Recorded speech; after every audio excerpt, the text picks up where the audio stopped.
From Pioneer Park in Tusculum, Tennessee, we bid you a very pleasant good evening and tell you it's come down to this. It's a one-game season between your Elizabethton Cyclones and the Volunteer Falcons, who eliminated Crockett a few minutes ago, 9-4.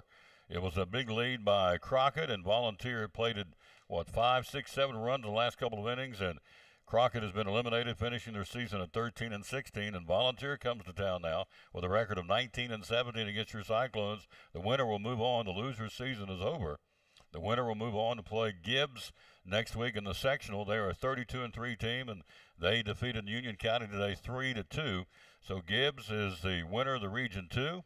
The winner of Region 1, as you know by now, it was Greenville winning earlier today, 13-2 over the Cyclones. They run their record to 22-12, and so now it's a one-game deal for the Cyclones, and Bryson Rowland will be on the mound, the southpaw for the Cyclones, and countering for the Volunteer Falcons will be Hickernell. So it's going to be a good baseball game. Can't wait to bring it to you. We thank you for being with us wherever you may be again on this now overcast day. It will be Gavin Hickernell, the second baseman, the team we beat here last night 5-2, and turn around and play them again. Can we beat them twice? We'll see. Can they split it with us and win the keep the season going game? We'll see. Cloudy skies. We're down to we've had a cool. The sun has went in behind the clouds. The clouds are building here. In fact, they're talking for a chance of rain here a little bit later on, which we obviously do not want here at Pioneer Park in Tusculum. So anyway, the Cyclones come in with a record, as we said, of 15-16, Volunteer 19-17, and we're playing for all the marbles now. It's survival mode. The winner moves on. The loser is eliminated. So, again, Ryan Presnell giving the baseball to Bryson Rowland, and Gavin Hickernell will get the baseball for the Volunteer Falcons, and we'll see how she rolls here. Winner moves on. Sue's season is over for the loser of this ball game here at Pioneer Park in Tusculum. We'll be right back after this. Again, our title sponsor, the good folks at Ford of Elizabethton. Ford of Elizabethton, Chrysler Dodge Jeep Ram. So here's the deal. An opportunity presented itself for me to come check the dealership out. They said it might be for sale. My wife, my mother-in-law, both of my sisters happened to come last September, and we ended up at the Covered Bridge event, and we just thoroughly enjoyed it. I mean, it was a blast. We weren't planning on being there for that. It just so happened the time that we came, the Covered Bridge event was going on, and we just loved it. We loved the community. We loved the energy, the vibe, and we felt like it would be a great opportunity for us to serve the community. Because every time I look at a store, I always look at how can we improve the community, how can we create jobs, how can we improve the business, and the upside was so tremendous in the Elizabethton community. I just felt like we could come make a big difference, and we've been able to do it. You have. Ford, Chrysler Dodge Jeep Ram of Elizabethton. Social media, how do we find you? So Ford of Elizabethton, Chrysler Dodge Jeep Ram of Elizabethton. We're on Facebook, Instagram, LinkedIn. We're everywhere. And we're ready to serve the community, sell cars, and make some happy customers. Amen. What's the hours you're open, sir? So we're open at 7:30 in service, and we're open at 8:30 in sales. We stay open till 7. Our title sponsor, the Tom Taylor Sports Show and Cyclone Sports, Ford of Elizabethton, Chrysler Dodge Jeep Ram. Love it. Love it, love it, love it.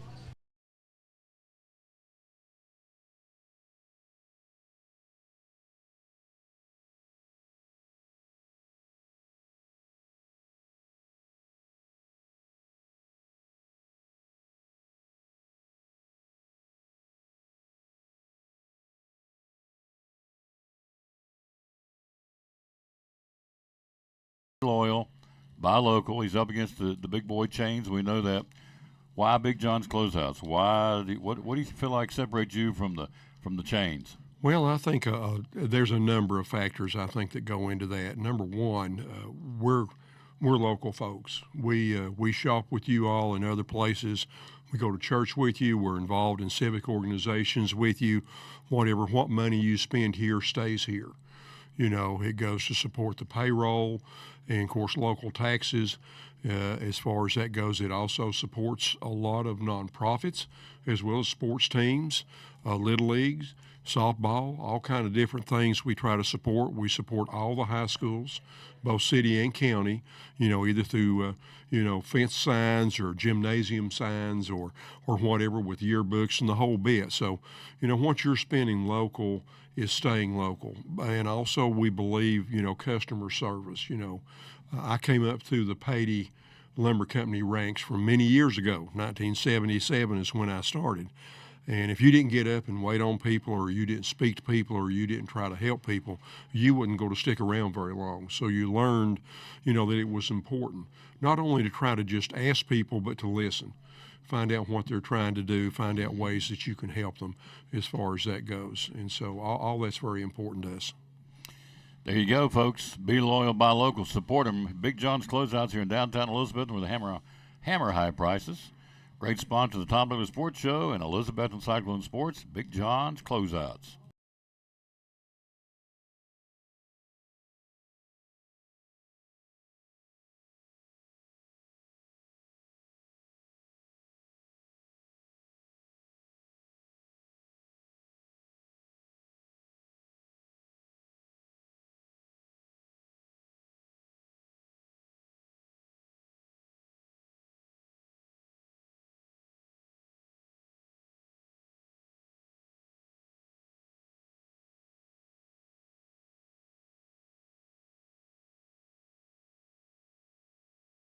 Back at Pioneer Park, yours truly, Tom Taylor, ready to bring it to you again. Thanks for being with us wherever you may be. Again, on a overcast day now.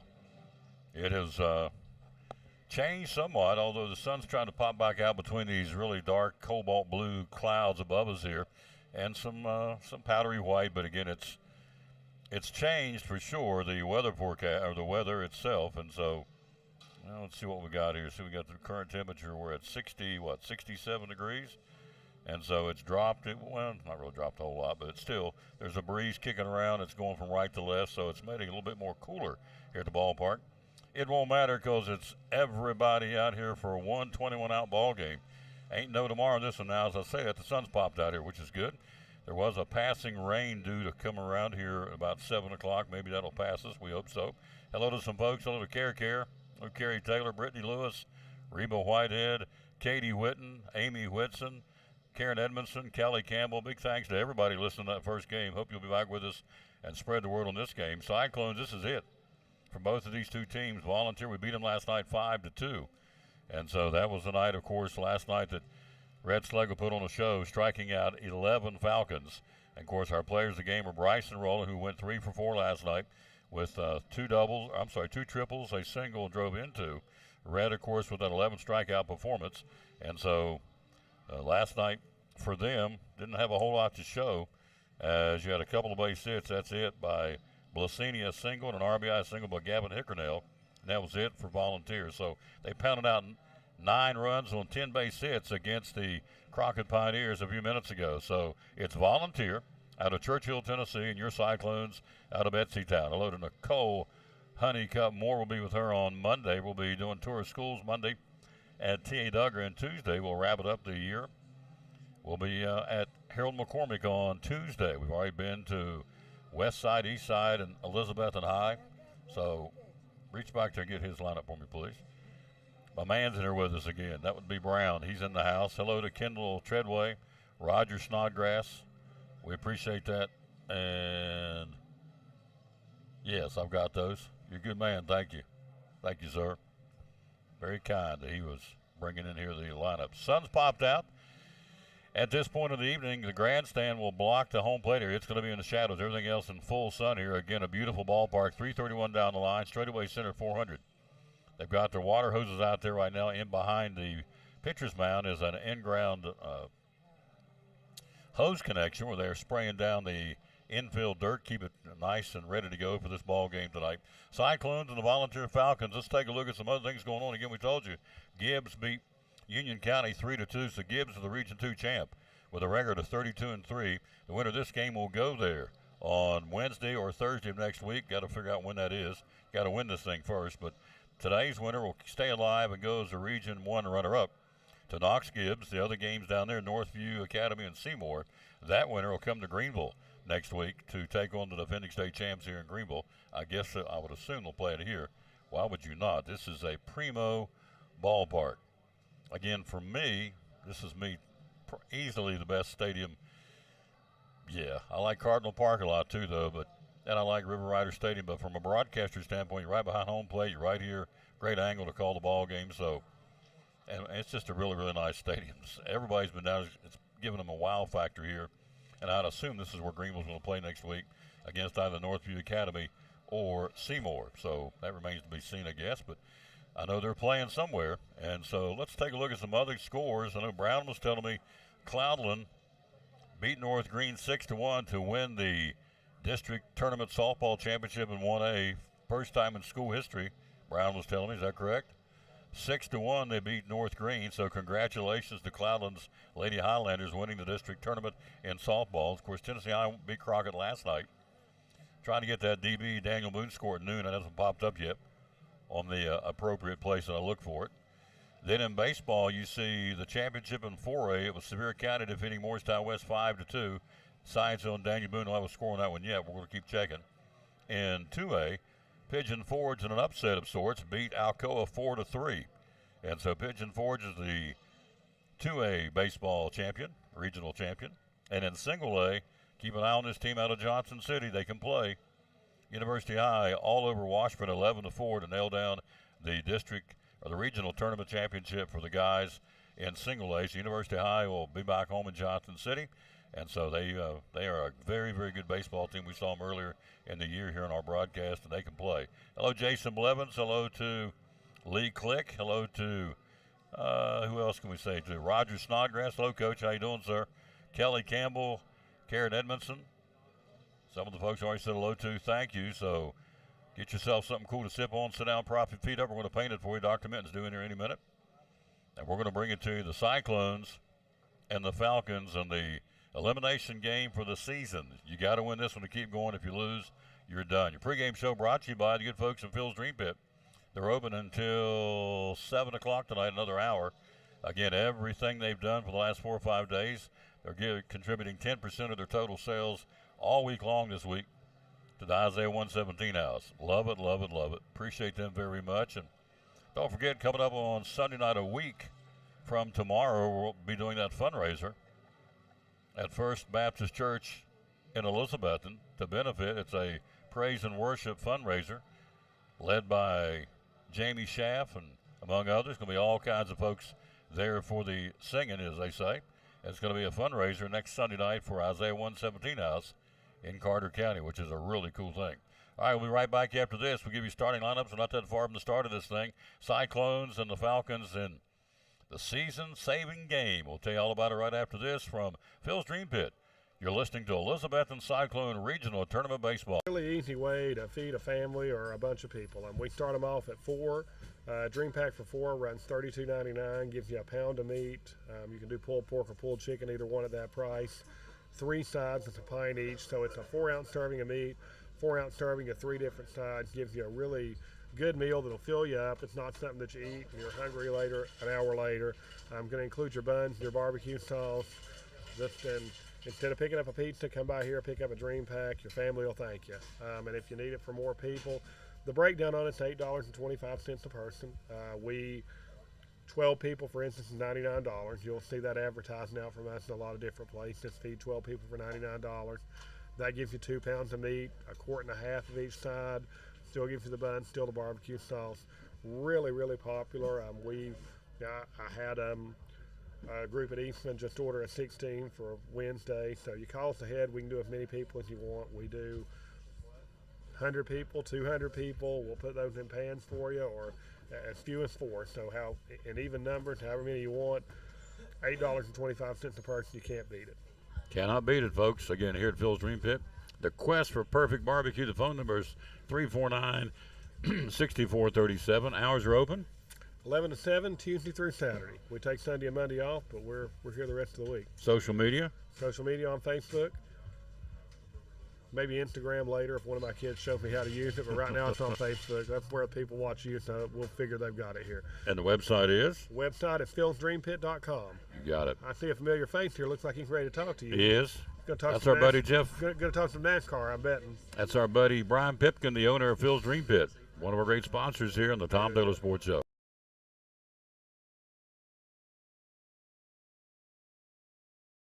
At Carter County Bank, it's our job to help you focus on the happy moments and check off the things on your to-do list to make them happen.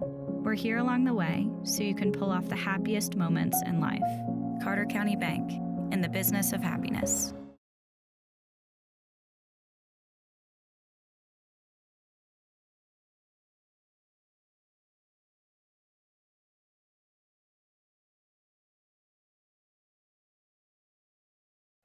Back at Pioneer Park at Tusculum University, thanks for watching and being ready to go here. Cyclone baseball. Sun's popped out. It's going to be a great night to decide who's going to keep going here in 2024. It's down to a single game. Hello to Brittany Yancey. That's a first-timer. Thank you, ma'am. Connie Helms, David Kimball. Hello, Coach. Christy Thompson, Bill Patrick. Hello, Daddy Bill. Kathleen DiStefano. Hello to Cassie Minton. That would be Dr. John's better half. Connie Helms, Kathy Morrell, T. Blevins, Kelly Lewis, and thank you all for listening. Hello, Arnold. He is our beard trimmer extraordinaire down at Whitson's Barbershop. Hello, sir. How you doing? So the Cyclones losing his first game held to 2 hits. You know, for everything we didn't do right, they did do right, and so got to give props to their pitcher. He, at one point, had retired 8 in a row and strung out another 7 or 8 in a row. So we were held to 2 hits in that first game. So, you know, props to what they got done, the Greenville Green Devils. I know they're an intense rivalry in Elizabethton, but you got to call it the way it is, and they got it done. And so they, as defending state champs, will again be at home next week in the sectional against the winner of the Northview Academy Seymour ball game. All right, we got Collins and Company got a couple of auctions starting up on Monday. And so we'll tell you about that as we get ready for the start of the ball game. We've got a couple of auctions, again, an action figure auction and a online personal property auction. So we'll take care of that a little bit later in the broadcast, but we do want to tell you about one of the good folks. We'll come right back with the starting lineups right after this from the Coffee Company. Cyclone baseball coming up next against Volunteer in the trying to earn the right for the regional runner-up. You're listening to Elizabethton Cyclone. Oh, we got him in Nebraska. Hello, sir. You're listening to Elizabethton Cyclone Baseball. Tell us what it's all about. What is the Coffee Company all about? Well, the Coffee Company has been here for a long time in downtown Elizabethton, so I always have to start there. The Coffee Company's been in business for going on 27 years, which is remarkable. I'm actually celebrating, I think today's the exact day that I took it over 6 years ago.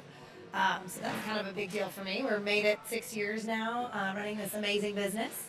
We are a coffee shop as well as a full-service lunch and breakfast spot. So we've got an amazing menu, which I know you chatted about all day, sandwiches, soups, salads, as well as coffee galore. So any latte that you might want, matcha, tea, frappes, and then we also sell coffee by the pound. When John started this business 27 years ago, he roasted coffee right here, actually underneath our logo. Now he's our sister company. He's right down the street, and he roasts fresh coffee. He and his team weekly for us. So we go through hundreds of pounds of coffee. We are a busy spot for your local coffee pickup. Absolutely. And so you grind them right here, right? Yeah. So people can buy the coffee by the pound, whole bean, or it could be ground to their liking. So if you have a regular coffee pot at home, just an auto grind, or if you have an espresso machine and you want an espresso grind, we can do that for you too. Social media, how do we find you? Oh, well, you can find us on Facebook, TN Coffee Company, as well as Instagram. Hours are open? We're open Monday through Saturday, 7 to 5, and we serve lunch from 11 to 3. And as always, the phone number for the Coffee Company. Oh, that's great. You know what's really funny, Tom? This is where you're going to get me. This is for the blooper reel. I don't know the number off the top of my head because I always give everyone my cell number. I'm that person. I don't want to give the wrong number. No. So anyway, they do have a phone number. We don't know what it is. It's 423-542-3438. There we go. The Coffee Company, one of our great sponsors of Cyclone Sports and the Tom Taylor Sports Show.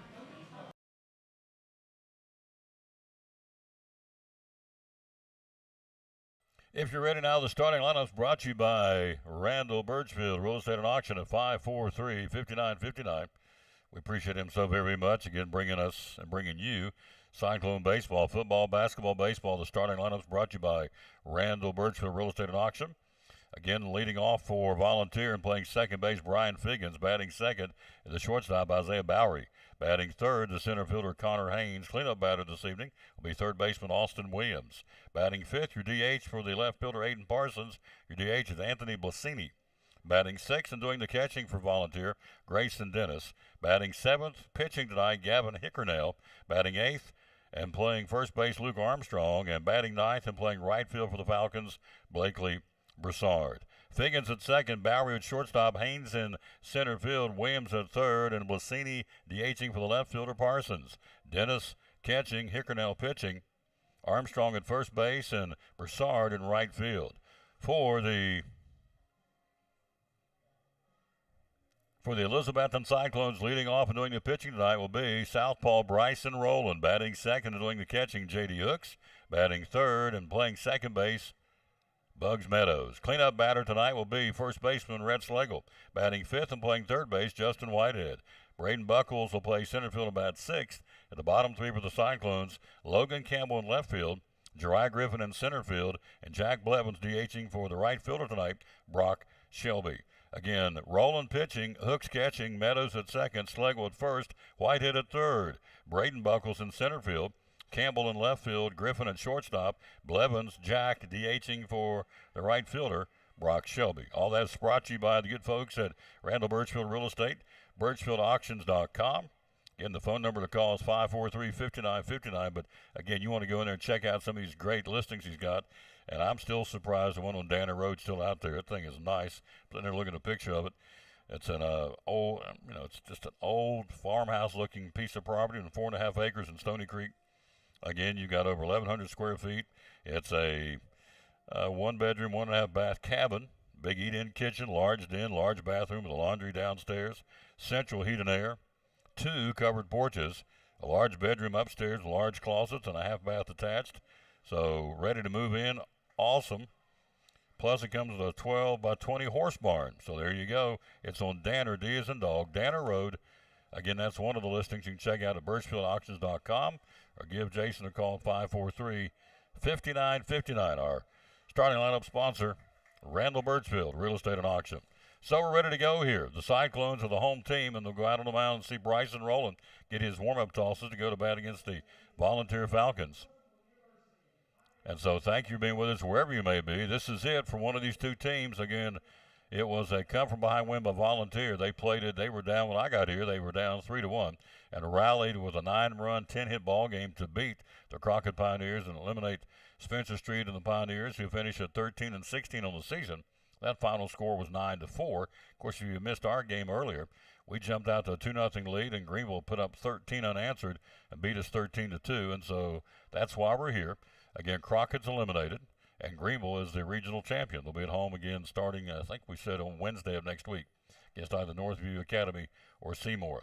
Again, Bryson Rowland on the mound. Last time we had him on the air, he struggled a bit, didn't have all his good stuff. He kept staying up with his pitches up at Tennessee High, and yet we still found a way, thanks to the rally caps put on by Logan Campbell, we found a way to win that ball game. And so hoping for a better outing tonight. Again, it wasn't a bad outing. It just wasn't a typical Bryson Rowland outing. And so tonight we hand the baseball to this youngster, the junior, number 12, and see what he can do. Your lineup again, Schlegel at first, Meadows at second, Griffin at shortstop, and Whitehead down at third. Hooks behind the plate. In left field is Campbell, center field is Braden Buckles, and right field is Brock Shelby tonight. So Cyclones in all white. They haven't changed their unis. Volunteer will come in with navy blue tops, orange numerals trimmed on white, and white bottoms, although not much white's left on these pants on all these guys. They've been sliding, and they got dirt all over themselves. So here we go. Let's see how this one goes. The Cyclones, if they win, we keep going. If we lose, our season is over. It's real simple for both these two teams. So Bryson Rowland, I think it'll be very key to come out of the gate here with a good, solid first inning defensively in light of what happened in this first game, and that's a good way to start it. Strike call. This one's underway here. Rowland, who wastes no time, rears back and brings the 0-1 pitch, and it's downstairs. Strike 2 called. So Bryson Rowland, first 2 are right on target. Hello, Coach Bradley. How you doing? And Amy Willis, how you doing? Frank Peters, my Kingsport Speedway man. Here's a swing and a miss. A double C Western Supply strikeout. That's a good start for our southpaw. 1 out here to start the ball game, and it's Isaiah Bowery's turn here. So Bowery is your shortstop and batting second here. Again, we'll go back and look at the book last night. There was only 2 base hits or 3 base hits the whole ball game, so wasn't a whole lot to talk about. There's a bunt fouled at the plate, and it's strike 1. Charging from third's Whitehead. This one fouled in behind home plate, dribbled around there on the natural grass. The natural grass infield. Here's a pop backing out of play, and it's quickly no balls and 2 strikes. Hello to Ashley Blevins, Donna Townsend, Lois Benfield, a lot of the same folks. We had a ton of people listening today, and I thank you. Cannot thank you enough for that. No balls and 2 strikes. Roland brings it. The 0-2 offering and misses upstairs, and it's 1 ball, 2 strikes. Hello, Kelly Merritt. So big thanks again to Jason Blevins, who brings us your starting lineups with Randall Birchfield Real Estate and Auction. 1-2 pitch, ground ball, slap foul, third base side. Count holds at 1-2. Jason has said, yes, we're going to come right back. Keep me in there. I want to do the starting lineups for football and basketball and baseball next year, which I'm very proud of. So pitching, misses outside, and not by much here. 1 ball, 2 strikes. Just got started. Somebody's going to win this game and keep trucking. Somebody's going home. 2-2 pitch, swing, and he topped it. And it's a foul ball, third base side. In front of the Volunteer Falcon dugout, dribbled around. Hello, Tom and Mandy Holly. Hello, Pete Taylor. How you doing, sir? Sandra Perkins. Roland delivers, 2-2 pitch, and it's way inside, ball 3, 3-2. So he said the sun has popped out. It's intermittent now, but the dark cobalt blue clouds are up above us here, and the wind kicking around has since went on down the road somewhere. The sun's popped out here. Very nice. Payoff pitch, inside, ball 4. He lost him. 1 out walk administered to Isaiah Bowery for Volunteer. Here's Connor Haynes. Every pitch, every strike, every swing, everything's going to be monumental tonight because this is somebody's season. So the sun's popped out, and so first base and home plate now with the shadows of the grandstand above us here are in the shadows, and everybody else is in the sun, including the left fielder who's out there already trying to, got his hand up above his eyes trying to see where the ball is and all that. It would be Logan Campbell. So anything hit the left field is going to be trouble for both left fielders for a while. Strike called. The left-hand batting Connor Haynes, the center fielder for Volunteer. You look last night, you had a single by Blasini and an RBI single by Hickernell, and that was it. 2-hit, 11 strikeout performance by Red Slagle. Outside, it goes to a 1 ball, 1 strike count now. 1 out, 1 on here. Top of the first, just got started. Just tuned in. Volunteer eliminated Crockett 9-4. Roland bringing it, runner going, and it's a pitch downstairs and stolen base for Isaiah Bowery.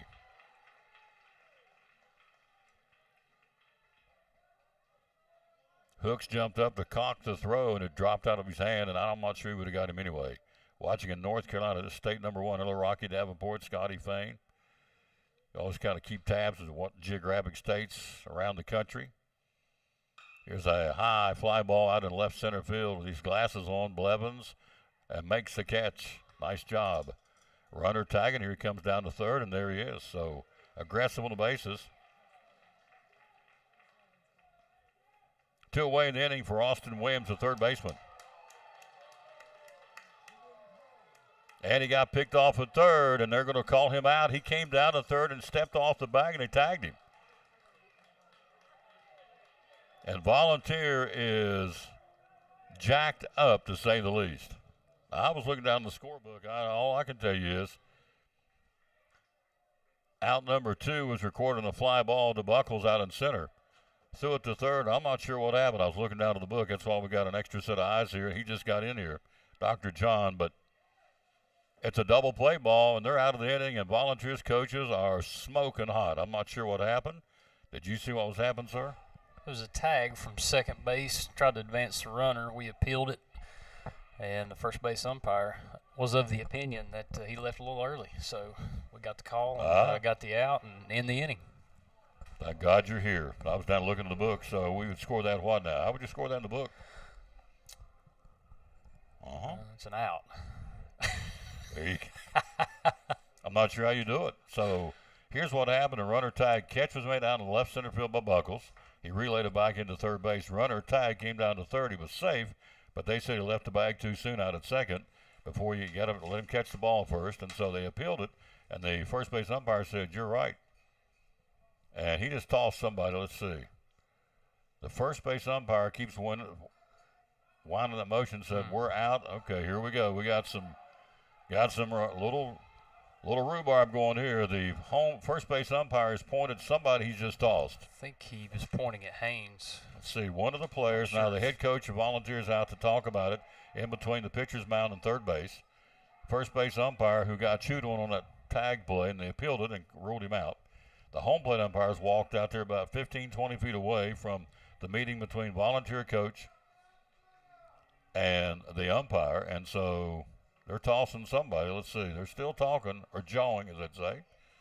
So it was a double play ball. I got to figure out how he scored in the book. So wouldn't be a fielder's choice.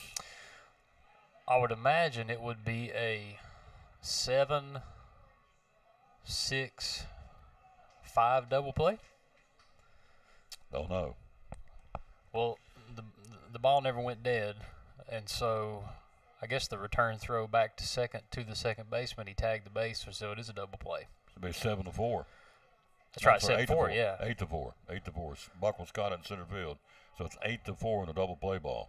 So now we have 3 umpires and the Volunteer coach down between third and home plate in the grass area talking because the first base umpire tossed somebody. He made that motion like, you're out of here. He did. He made the motion. I'm not sure who he was talking to, if it was a player or a coach. All right, so let's see if anybody leaves the playing surface. Doesn't look like it. I got a feeling Ryan's probably going to want an explanation if nobody leaves after he's made that motion. Yeah. So was it a warning or was Maybe. it Maybe. It may have been, do it again, you're gone. I'm not sure. Nobody's leaving. The infield stays put. We get ready to bring Bryson Roll to the plate. So again, it's strikeout, walk, stolen base by Bowery, strikeout by Figgins. Haynes flies out to Buckles in left center, and they throw it again back to second and double play ball 8-4, and that ends the inning. So there you go. We're starting early, folks. And there ain't no tomorrow here. Everybody's on edge. This is somebody's season here. Here's Roland. Bryson, big night last night against Volunteer. Our bats were quiet against Harmon and Greenville today. Only had 2 base hits. First pitch shot back up the middle and hit it right on the screws to the center fielder. 1 down. Haynes, the center fielder, left southpaw, went to his right about 3 or 4 steps, and southpaw hauls in 1 away. Here's J.D. Hooks. Hello, Crystal Van Ness. Hello, Rachel Bird. One of the cool things about doing these games is meet new friends like Rachel Bird and Leanne Combs and, Brian Kraft and all these folks we've met because the games. We met Pauletta Bowling after the game out here. She's with Carrie, and the folks, the names you see, and I'll call out, it's nice to put a name with a face and a face with a name. So here we go, J.D. Hooks. 1 out here in the home half of the first inning, no score. Playing for the regional runner-up here. Hickernell shakes off that first sign and brings it. Here it comes. Swing and a miss. Grayson Dennis catching at first. Luke Armstrong for Volunteers. Second is Brian Figgins. Shortstop Isaiah Bowery, and at third base is Austin Williams. Aiden Parsons in left, Connor Haynes in center, and Blakely Broussard in right field. Popped up foul ground first base side, giving chase and making it in foul ground. The pitcher Hickernell. They're still away. The Hooks is gone on a pop to the pitcher in foul ground. 2 out of the inning here in the first. No score. Bugs Meadows' turn. We talked about this. Bugs probably hit this ball harder than anybody else in this tournament. He had a single against Greenville, and he smoked it all 3 times last night against Volunteer and has nothing to show for it. Remember the line shot down to third? Yes, I do. I do. That was one of the hardest hit balls I've seen by a high school player in person in a while. Of course, I watched a ton of baseball this year, aside from our team's play. But it came off hot down the third base line, and luckily he was able to get his glove up and catch it. Bugs didn't get a hit out of it, but the exit velocity on that ball had to be high. 2 out of the inning. It's a 1-1 count on Bugs Meadows. No score in the first. Again, Volunteer eliminated Crockett 9-4 in the game previous to ours. Here tonight, we lost the first one 13-2. Hickernell brings it, and into the bat foul to the backstop by Bugs Meadows. Thank you for wherever you may be. Again, enjoying the broadcast. We hope that you are. Hello, Mike Brenninger, our great friend at Sullivan East. We had Chad Gillis on earlier today listening to our broadcast against Greenville. So, toughest baseball conference in the state, in my opinion. on this level in 3A. I mean, we got Tennessee High, we've got Unicoi County, got East, got Crockett, got the Cyclones. On any given night, these guys can beat you up. And of course, we were pulling for the Cyclones during the conference tournament. Man, it was really difficult after seeing all those teams play. You know, who was going to come out as the top team, and you could go back and play that tournament again, as is true in a lot of conferences, but in ours especially. You're right. A lot of good teams, and it was really hard to figure out who's going to win that. Fortunately, we did. Full count. Here we go, and it's outside ball 4, and it's a 2-out walk. So Red Slagle's turn to the plate. Red is due. Red has not hit like Red thinks he should. He's got a last game. He had a walk, a fly out, and a ground out. Last night he went 0 for 3 with a walk. So he is. He said, "I'm going to get dialed in this game at the plate." So we'll see what he can do. 2 out, a man at first. No score in the first inning. Hello, Eddie Meyer. Hello to Candace Honeycutt. We're at Pioneer Park in Tusculum University. A beautiful, beautiful facility. Unbelievably. Runner going downstairs. Not a chance. Stolen base. Bugs got a great jump and a low pitch, and so not much for Grace and Dennis to work with. Head first slide. Stolen base for Bugs. Meadows in scoring position with 2 out. You'll see anything in this game. Everybody's going to throw everything to the wind here. Loser goes home on the season. Hickernell brings it, and it's outside, and a good eye by Slagle. So Meadows out there at second with that base stealing glove on his right hand, his lead hand. He's got a 2.5, 3-step lead off the bag out at second. Hickernell checks him. Hickernell brings it, the pitcher, and it's a ground. Whoa! He ripped it down the left field line, a foul ball. Presnell had to hunker down and get out of the way from that screamer. And so it's a 2-ball, 1-strike count now to Red Slagle. First inning, no score. Cyclones and Volunteer here for the regional runner-up. Get your belly full? I did. Drove back to Elizabethton, and I got a little something to eat and came back. So you're not going to believe the story I got into. So, can't wait to hear it. Oh, it's a good one. 2-1 pitch, throwing, Slagle taking, strike 2 call, got the outside corner. The right-hand batting first baseman. So you're not going to believe it. I'll tell you off air, and then you can tell me if I should tell on air. So it's never a dull moment. 2-2 pitch, and it's downstairs. Full count now. On deck will be Whitehead. So Bugs out there at second, trying to get something going here. In this game, Doc, with everything, the season on the line, you get whoever scores first, I think would be a big, big psychological boost. So let's see what he can do here. No doubt. Hickernell brings it. Slagle, bad handle pop, backing out of play. Bugs got a good jump, man. He was halfway to third. He was. The shortstop's coming over to have a conversation about holding that runner, I'm sure. You played it. You coached it. After this pitch, I want you to tell me, how big is the mental part of this game? Let's see what happens here. 3-2, Slagle gets back in there. On deck will be Whitehead, and then he continues. 2 out, a runner at second. No score in the first. Bringing it. Fly ball, a little flare out of left field as it falls. Nope. Shortstop made a nice catch. Looking up in the sun, Isaiah Bowery makes the catch. Cyclones are gone to the first. We played one. We'll get Doc's comments right after this from Big John's Closeouts. You're listening to Elizabethton Cyclone Regional Runner-Up Baseball. Loyal, buy local. He's up against the big boy chains. We know that. Why Big John's Closeouts? Why? What do you feel like separates you from the chains? Well, I think there's a number of factors I think that go into that. Number one, we're local folks. We shop with you all in other places. We go to church with you. We're involved in civic organizations with you. What money you spend here stays here. You know, it goes to support the payroll and, of course, local taxes. As far as that goes, it also supports a lot of nonprofits as well as sports teams, little leagues, softball, all kind of different things we try to support. We support all the high schools, both city and county, you know, either through, fence signs or gymnasium signs or whatever with yearbooks and the whole bit. So, what you're spending local is staying local. And also we believe, customer service. I came up through the Patey Lumber Company ranks from many years ago. 1977 is when I started. And if you didn't get up and wait on people, or you didn't speak to people, or you didn't try to help people, you wouldn't go to stick around very long. So you learned, that it was important not only to try to just ask people, but to listen. find out what they're trying to do, find out ways that you can help them as far as that goes. And so all that's very important to us. There you go, folks. Be loyal, buy local, support them. Big John's Closeouts here in downtown Elizabeth with hammer high prices. Great sponsor of the Tom Douglas Sports Show and Elizabethton Cyclone Sports, Big John's Closeouts. We started the second inning, scoreless ball game rolling. First pitch misses downstairs, ball one. Likewise for the second one. Here's Austin Wims, the third baseman.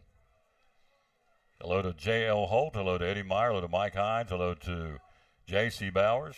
Upstairs, misses 3-0. Hello to Andy Wetzel. Lois Schaff. Sarah Snavely, Jimmy Buck, Sam Hobson, Whitney Odom, Larry Adams. 3-0 pitch, taken all the way. Ball 4-on-4. Lost him. Leadoff walk to Austin Wims. I would think, and I'm not the coach, I'm not going to pretend to be, but I would think with this game and the season on the line, the tendency to pull the plug on Bryson, if he's not got his A-game stuff, would come quicker, and given the fact this is the season-ending game for one of these two teams. Pitching, taking, downstairs, strike call to the knees. This is Blasini. Had one of the two hits last night against Red Slagle. Slagle holds on the runner at first. Leadoff man with a walk. It is scoreless in the second. Regional runner-up baseball game here. Rolling to the bell. Checks and brings it. Squares the bunt. Does so foul, first base side. So how big is the mental game, Doc? It's a lot of it. I mean, it's not everything, but it's, we just think about what happened about 3 hours ago before the Volunteer and Crockett game. I mean, you put yourself in a situation where you have to forget. You have to have a short memory. Baseball is one of those games we talked about on here in the first game is how, it's not always fair. Sometimes it's hard to explain that to a bunch of high school kids, but it's the truth. And so it's definitely one where it's a mental game in the fact that you just got to put things behind you quick. This is upstairs now. So Roland looks at a 1-ball, 2-strike count now. Blasini, the DH right-hand batter, runs it in on him, and it misses downstairs. Hello, Craig Ingram. Hello to Alex Middleton. 2 balls and 2 strikes. Hello, Diana Sales. No score in the second. Volunteer lead man on. Downstairs, and it runs ball 3. Nope, strike 3 called. Wow. Strike zones all over the place. We'll take it. Double C Western Supply strikeout number 2, out number 1 here in the inning. And he's catching an earful from the Volunteer fans, and I gotta concede it. Strike zone's pretty fluid right now for both teams. Here's Grayson Dennis. I'm gonna get up and start officiating or umpiring, but it is that which it is. Outside ball 1. 1 out, 1 on in the second. No score. Cyclones, again, battling the Volunteer Falcons who just joined us. They beat Crockett 9-4 to get here. Roland brings it. Pops him up down the left field line. It's a fair ball. Dry out and shot to left field, and he'll make the catch. Out number 2 for Jeriah Griffin, the shortstop. Went in behind third base, about 20 steps on the grass, and makes the catch. Route number 2. No, it doesn't really matter. Every official, every umpire has their own zone. And there's days where these guys, quote, don't always get it right. But from Bryson's perspective and from Hickernell's perspective, what you got to do is go out there and try to figure out what they're going to give you for the day. Yep. And so sometimes it's off the plate, sometimes it's inside the plate, sometimes it's the pitch up, the pitch down. And so everybody's got their own zone. They see it differently. It might be a few inches here or there, but you got to figure out what they're going to give you for the day. This one is downstairs, ball 1. Hello, Angie Barker. Boy, there's an all-time great. Whew, yeah, me can't believe it. Lawsy mercy. One of the all-time greats in Cyclone sports history. This is a strike called 1-1. Hello to Taz Irwin. Is there a better guy out there than Taz? He's awesome. All Cyclone, baby. All Cyclone. Man. What a great friend. This one fouled back. 1 ball, 2 strikes, 2 out, 1 on here, no score in the second. He makes some mean biscuits and gravy, too. Yes, he does. Every year at the auction. At the auction, you better believe it. Look forward to that. 1-2 pitch. It's upstairs. Count levels at 2-2. Who else can we say hello to? Kennedy McElhaney. I don't think I said right. McElhaney. And Diana Sales. We said hello to you. Upstairs, and that just missed too. Runs full now. 3-2 to your 2-out batter. This is the pitcher, Gavin Hickernell. No score in the second. Cyclones a home team again. They're the higher seed. He'll throw to first, and just to let him know he knows he's there, and back in standing is Austin Williams. Walk, strikeout, pop out to Griffin at short. 2 out here in the inning. Full count, payoff pitch. Runner will be on the move. Roland brings it, and it's a foul back our way, halfway up the screen. Count stays at 3-2. Daytime, I was listening to the Volunteer Sports Network on the way down here, catching out the Crockett game. So props to Volunteer for doing their own thing and some of their streaming too, and some of their online radio. It was good being able to kind of reach out and. There's a balk. I don't know about that. So home plate umpire says as he threw to first. No argument from Coach P, so a balk has been administered. He's out to second now. Roland still with a full count here. Brings it. And it's strike 3 caught, and he knew it. Double C Western Supply strikeout to leave one on. We go to the bottom of the second. No score. You're listening to Elizabethton Cyclone Regional Tournament Baseball. Reminds me of the Eagle Center, and it said, things tell a story when people no longer can. And that's kind of appropriate for our store, because when you walk throughout the store, so many things spark a memory or a reminder of a family member or a place or a time long ago. And the antique and vintage decor that we have can really add some character and some conversation to your home, as well as bring back memories and things of times past. Absolutely. What's the hours you're open? We're open Monday through Saturday, 10 to 5. And we usually stay late on the Saturdays for the car shows. Social media? So we have a Facebook page, Eagle Center Co-op. And you're physically located where in downtown Elizabethton? 507 East Elk Avenue. It's in the second block of downtown. Hard to miss. Yep. First big building. One of our great sponsors on Cyclone Football. Got to check them out. The good folks downtown. Eagle Center Co-op. I believe in the place, believe in her, believe in the facility. And be loyal, buy local, and buy it in Betsy. One of our great sponsors, Eagle Center Co-op in downtown Elizabethton.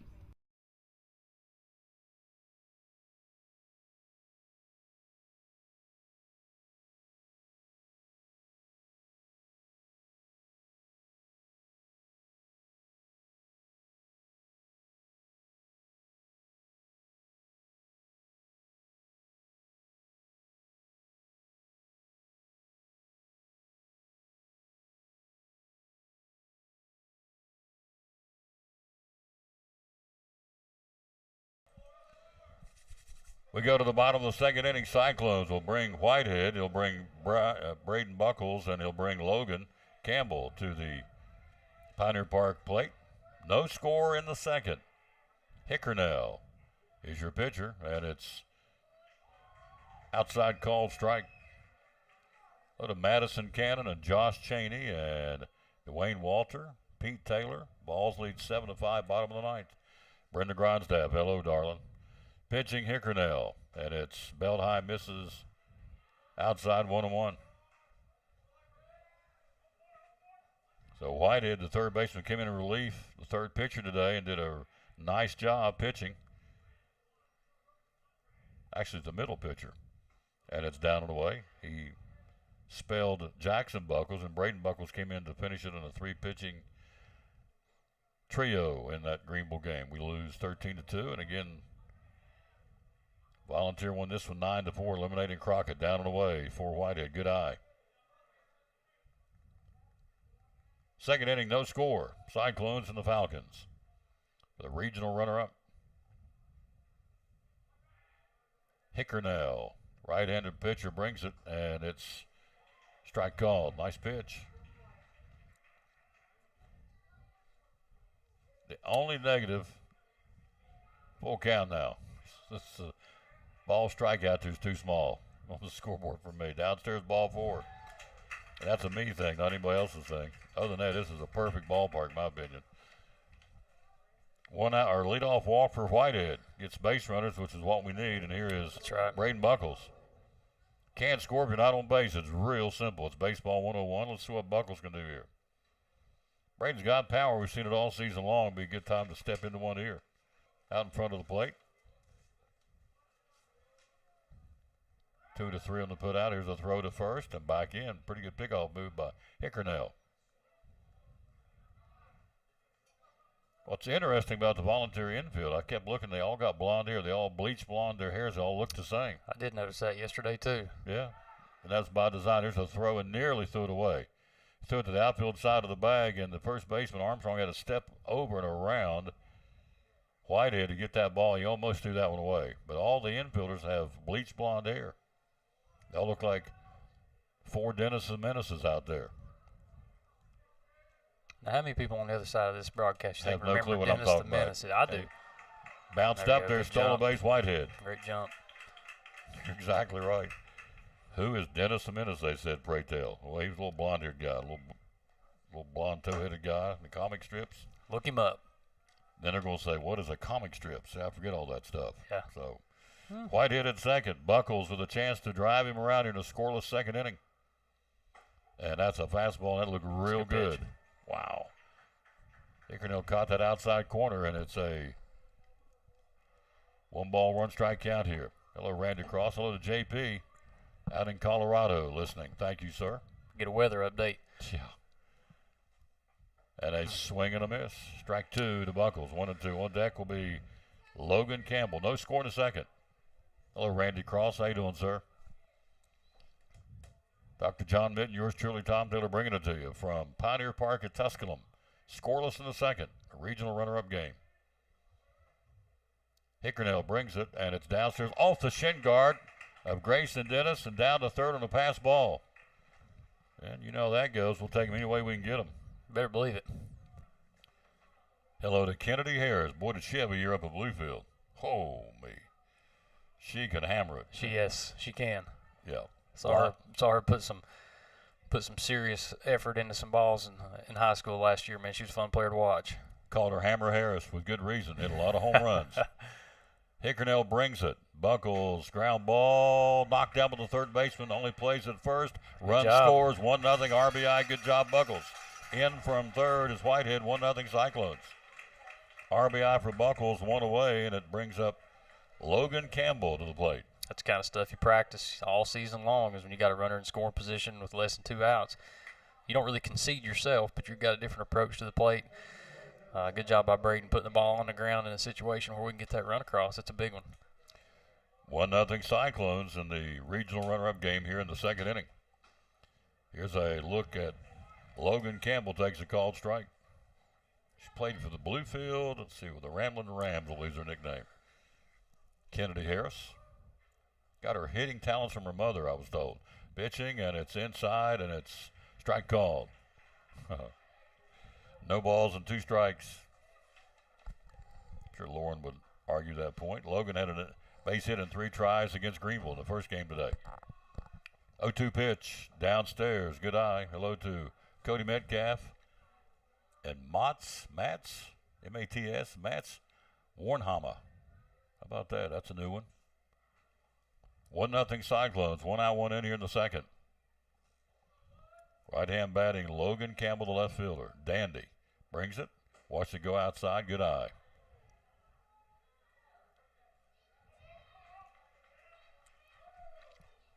So Logan Campbell back in there. Hello to Jordan Mitchell and Darren Dean. Thank you.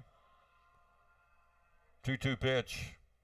Swing and a miss. Strikeout swinging. Number 1 of the ball game for Hickernell. 2 away in the second inning for the Cyclones. Here's Jeriah Griffith, the Roadrunner. That's been rare for Logan this postseason. He's been putting the ball in play a lot. Swung at a pitch that was off the plate. Of course, Stutes is giving him that call, so I think if he lets that go by, it's a strikeout looking. So good job trying to get the bat on it, but just couldn't make contact. Hickernell goes to work on the right-hand batting Griffin. Down and away. Ball 1. Good eye by Griffin. Griffin, the shortstop, of course. 1 for 3 here last night, and then today he went 0 for 3 against Will Harmon, who pitched a really good game for Greenville. Foul back, and it's 1 ball, 1 strike. 1-0 Cyclones in the second here. Bryson Rowland versus Gavin Hickernell for Volunteer. They're 19-17. We're 15-16. Pitching. Swinging, and it's a little flare foul, third base side. Hello, Ron Evans. Hello to Joe Simpson. We'll check the big league scoreboard coming up here in a few minutes.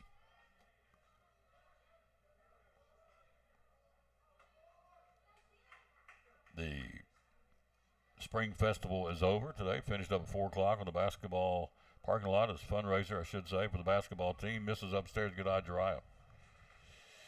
We dodged the dunk tank, sir. So they were talking about us getting in the dunk tank, and Yeah. unfortunately, we had a baseball game to do. Dadgummit. Maybe fortunately. Okay. Yeah. Hello, Josiah Cannon. 2-2 to Griffin, way inside ball 3. Almost hit on top of his helmet. Got away from Hickernell. Full count now to the Roadrunner, we call him. Jariah Griffin. Hello, Angie Peters. There's a dandy. It's one of your staff in the office, DHS. Better believe it. She is a jewel. Full count to Jariah Griffin. 1-0 Cyclones in the second. Pitching and way inside of the Roadrunner. Well, look how fast he runs down the first. He just, about 10 steps, he's there. Jariah draws a 2-out walk here as Jack Blevins DHing for Brock Shelby. Vols win today 7-6 over Vanderbilt, I believe they were playing. Hello, Reed Casey, Coach Casey. Haiti Del Angel. Jackie Bowers. Got some new names. Is that how you say that? Haiti Del Angel. I think so. I do the best I can do, yep. Hello, Gary Young. How you doing? Throw to first, and he nearly threw that away. He short-hopped it, and Armstrong saved him. Could have easily got by both he and Jariah, and he short-hopped it and backhanded it to keep Jariah from taking down to second on an error by the pitcher. And there he goes. Outside throw, head throw. Pitch He's in out, there. too. No, not even close. Nope. Pitch out. He was down there 3/4 of the way to second when he released the baseball. Stolen base, Griffin. Boy, it makes a big difference when you've got not only the pitcher's number, but the catcher as well, and you got some guys on base with speed, straight line speed like Jariah has, so you can move runners up without having to sacrifice. Now Jack's got a chance to get a base hit here or do something on the ground even to maybe move him over or get him in. Blevins wants it bounce downstairs. Here comes Griffin to third. He Something gets like that it easily happens. stolen base. Not even a throw. Uncontested stolen base now. Griffin 90 feet away. Blevins against Greenville today was 0 for 3. A couple of pops to second and a strikeout. So Jariah dancing around down at third now. He has stolen second, stolen third, and 90 feet away that second run here. Hello, Josh Sherman. Hello to Gary Young. We're in the second. Cyclones lead at 1-0. Hickernell pitching from the stretch to the belt, brings it. Fly ball, base hit into left center field by Jack Blevins. RBI single for Jack, and it's 2-0. Good piece of hitting. Yes, absolutely. Very patient. Just reached out and he jammed him, and bat strength rode it out into shallow left center field, bouncing in front of the charging center fielder. RBI single, and it's a 2-0 ball game. Jariah scores from third. RBI for Blevins in the 9 spot, top of the order. Here comes Bryson Rowland, second time around here in only the second inning. Runner going downstairs. It's an uncontested stolen base for Jack Blevins. So Jack does his thing, DHing for Brock Shelby in that 9 spot. Top of the order, here's Rowland flat out the center. Start the ball game. 2-0 Cyclones, second inning. Rowland tops it and fouls to the backstop. Hello, Leslie Taylor. Hello to Devin Whitehead. Hello to Samantha Taylor. That's my granddaughter. It is. Yeah, she got honors the other night. I was so proud of her. She sure did. Umpire says hold everything there at home for just a second. He was loading baseballs up. He was. Load them up in his bag. Hello, Tim Hobbs. She asked her and said, did you get magna cum laude? She shook her head and walked away. Downstairs, off the shin guard of Dennis. Down to third will run Jack Blevins. So we're running on the catcher here, being very aggressive on the base pass, and we've got another runner down at third here. 2-0 Cyclones, and 90 feet away, run number 3. Did your daughters ever shake their hand and just walk away, something you said to them just to jerk their chain? Oh, yeah. All the time. Oh, Daily, I believe. That's it, absolutely. They just walk away muttering. Down at third is Blevins. Pitching. Swing and a miss. Strikeout, swinging, inning over, but a good one for the Cyclones. 2 runs On the base hit, we played 2. We lead at 2-0 in the regional runner-up game. Back after this from Lingerfield Drug Center. Very simple. It happens every day. Tell us how we can do it. Yeah, all you got to do is give us a call. We brought 2 yesterday, actually, but you just give us your name and your birthday and tell us where your prescriptions are at right now, and we'll call that pharmacy, get everything brought over. A lot of times people are nervous about moving because they're afraid something doesn't have refills or something can't be transferred. And when that's the case, we'll call those doctors, get you new prescriptions, and take care of everything, really. It's like the people, one of them we had transferred yesterday, said they'd been trying for about 3 days to get medicine refilled, and just wasn't happening, and was frustrated and asked if we could do better, and called, got everything transferred. Took maybe 15 or 20 minutes, and we had to call the doctor on one, which waiting on doctors can sometimes be a little time consuming, but they got that called in, and by the afternoon we had everything ready for her. There you go, folks. So, it's just that easy. If you're not happy where you're getting your prescriptions filled, come to the Lingerfield Drug Center. The phone number to call and talk to you about it is? It's 423-542-2138. There you go. One of our great sponsors right here of Cyclone Sports and the Tom Dillon Sports Show. Get your prescription changed to a mom-and-pop pharmacy that still cares about their people and still wants to give you 100% customer satisfaction. It's right here at Lingerfield Drug Center beside Carter County Bank in downtown Elizabethton. Proud sponsor of Cyclone Sports and the Tom Taylor Sports Show. We go to the third inning. Cyclones lead at 2-0. Hello to Scott Wadley. Hello to Wadley, W-A-D-L-E-Y. Hello to Thomas Stout. Hello to Molly Glover. Hello to Penny Bowling. We go to the third inning. Cyclones lead at 2-0. 8-9-1. It'll be Luke Armstrong, Blakely Broussard, and Brian Figgins at the top of the order. Thanks for being with us wherever you may be. You're listening to Elizabethton Cyclone Baseball. Of course, the Lingerfield Drug Center. Dr. Carter would be the brother, of course, of Evan Carter. They're playing in Colorado. Downstairs, ball 1. 2-0 Cyclones in the third.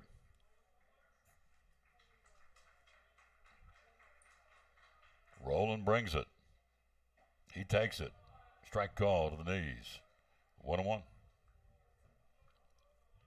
See what we got going on in the bigs right now. Let's see what might we have here. Dallas beat Oklahoma City 105-101 in the NBA. They lead at 2-1 if that matters to you folks out there listening. So let's see what we got here. Where's Texas? Are they playing yet or they play tonight? They play at 8:10 tonight in Colorado. For Evan Carter and the Rangers.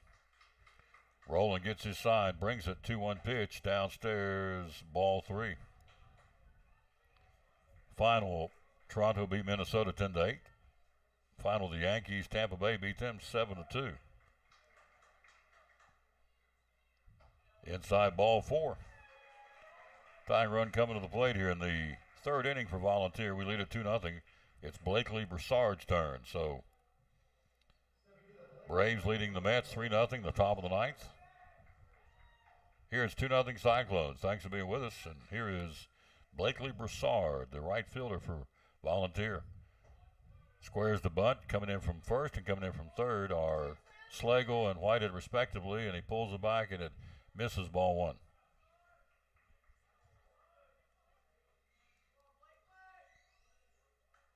Roland looks and brings it down the first base line, backing out of play, and it's 1-1. I've never asked you, who's your favorite big league baseball team? Texas Rangers. Good answer. Before Evan went to the Texas Rangers. Atlanta. And, Braves, you know, yeah. I spent some time in Fulton County Stadium as a little leaguer, which was like my little league coach took me down there. And, you know, when you're that age and you're into baseball the way we were. Here's a bunt out in front of the plate. Throw, nice job by Bryson Roland. Sacrifice bunt, 1-3. Down to second goes Luke Armstrong. Broussard's retired. Top of the order, Brian Figgins. I can remember somehow somebody got to somebody and put the name of our team because we had won the league championship, and we took a trip down there and it showed up on the Jumbotron, which wasn't really a Jumbotron then, if you know, back in the early 90s, but nonetheless that the Ron Gant, David Justice, Tom Glavine era, John Smoltz era was just it kind of hooked me. So, but, Gotcha. Here's a pitch inside. Ball 1 to the right-hand batting Brian Figgins, lead man here. 1 out, 1 on in the third. We lead 2-0. Figgins struck out to start the ball game. He's one of 3 strikeouts now by Bryson Rowland. Who's your favorite team, Tom? That would be the Cincinnati Reds. We were strike call right down the heart of the plate. Pitch. Oh yeah, used to be the big red machine. Yeah. Oh yeah. Joe Morgan, Pete Rose, Tony Perez, Johnny Bench. Whew, them boys could play. Pitching. Pops him up on the infield. Rowland says, I've got about 5 steps in front of the pitcher's mound. Takes it, 2 down. Figgins retired. He'll go to work now on Isaiah Bowery, who walked his first time up. If you could sit down and have lunch with any ball player, live or gone, who would you want to sit down and hang out with? Greg Maddux. There you go. Pretty good pitcher, wasn't he? He was. It'd be interesting to see how a guy like him could make it in today's era. I mean, baseball has changed a little bit, but you know, the velocity that he had and just his mental approach to the game was just so different. I won't say it's different, but it's just that the measurement tools and the things that are around now, the technology just wasn't necessarily available then, and so coaches made different decisions, and not recruiters but scouts, you know, on who had the best stuff, and so just it'd be interesting to just sit down and pick his brain. 1-0 counter to the 2-out batter Bowery. Here's the pitch, and he pops him up out in shallow right field. Going out and coming in, it'll be out at second base. In shallow right field, Bugs Meadows makes the catch. Falcons are gone in the third inning. Good inning. We'll bring it back to you for the bottom of the third. We lead 2-0. You're listening to Elizabethton Cyclone Regional Tournament Baseball. After a long, hard day at work, all you want to do is relax at home, right? But how can you possibly relax when your home's not comfortable? If you want to feel more comfortable at home, give Advanced Heat Pump Systems a call today.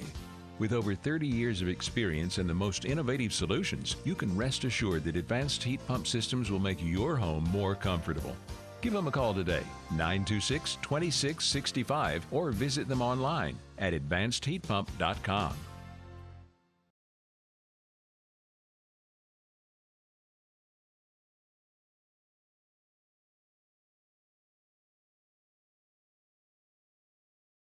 We're all picky about our produce, and whether you're a thumper, a sniffer, a squeezer, or just plain particular, we promise no one is more picky about produce than Food City. That's why we're introducing our Picky Promise. Whether it's from farms down the road or tropical produce from the ends of the earth, we guarantee it's fresh or we'll replace it. You see, we're picky about produce, so you don't have to be.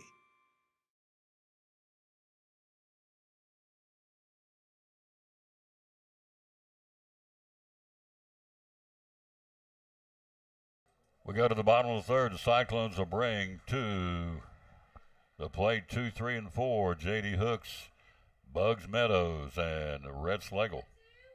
2-0 Cyclones, bottom of the third here. Regional runner-up game.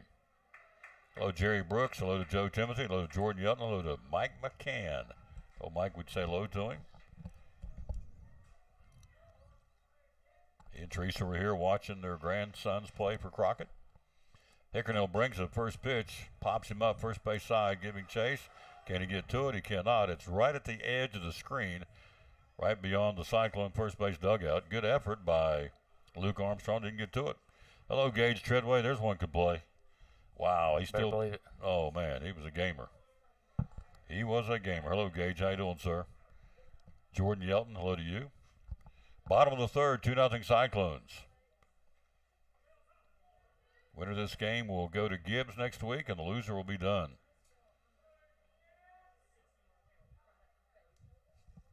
Pitching Hickernell. That's way outside. A good backhanded stab by the catcher, Grayson Dennis. 1 ball, 1 strike to J.D. Hooks. Hickernell brings it.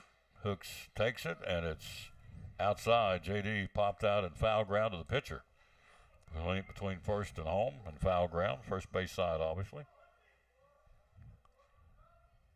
Second at bat here, and just 3 innings of work here. This one outside. We're in the third. It's 2-0.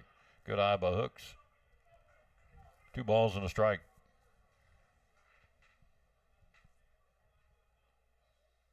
Catherine Massey. Was that all right? M-A-S-S-E. Downstairs, ball 4, Hooks draws the leadoff walk. It's a good start for the orange and black here. Bugs Meadows' turn. He walked his first time up. So playing on JD standing on second base here in about one pitch, or at least giving it his best shot. JD's an aggressive base runner, and I'm going to say Coach Breslin gives him the green light. Fourth walk of the game given up by Hickernell, immediately the head coach of the Volunteer Falcons, who you know. I do. Great guy. Hello to Joe Timothy here from the Cyclones' third place 2002 regional tournament team. Hello, Joe Timothy. That would have been, 22 years ago. Once a Cyclone, always a Cyclone. That's right. Yeah. What is it Sean always says? Cyclone, never graduates. Is that right? Mm-hmm. Cyclone never graduates. Am I saying it right? That doesn't sound like it's right, but it's close. No. Yeah, I know. 100%. Tradition never graduates. There you go. Thank you. Sorry, man. Been a long day. Amen. Hello, Joanne Winslow. Tom Ford's meeting the mound by the infield. The home plate umpire out there to break it up. Joe says, I still got an inning left. Well, warm up, brother. Come on. Come on. Bring it.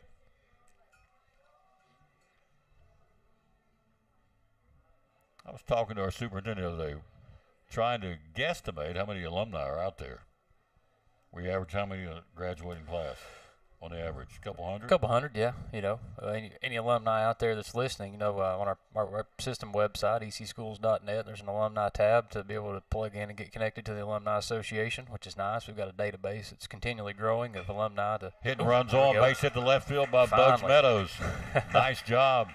I'm sure he feels good about that. We talked about Bugs, how well he's hit it. He just hit it hard again, but thankfully found a little dirt and grass on that one to advance JD to get runners on first and second with nobody down.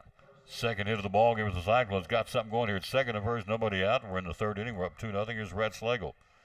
Joe's his assistant coach at Unaka now, but cheering us on. Thank you. Hello, Joe Bernstein. We'll finish your thought about the alumni coming up here because a chance for you out there in internet land to get plugged in if you're a Cyclone and you've graduated. Rhett takes it downstairs. Strike called. The Slagle popped out to the shortstop to end the first inning. Again, against Greenville earlier today, he had one, he just missed it. Ended up hitting a fly ball to left field.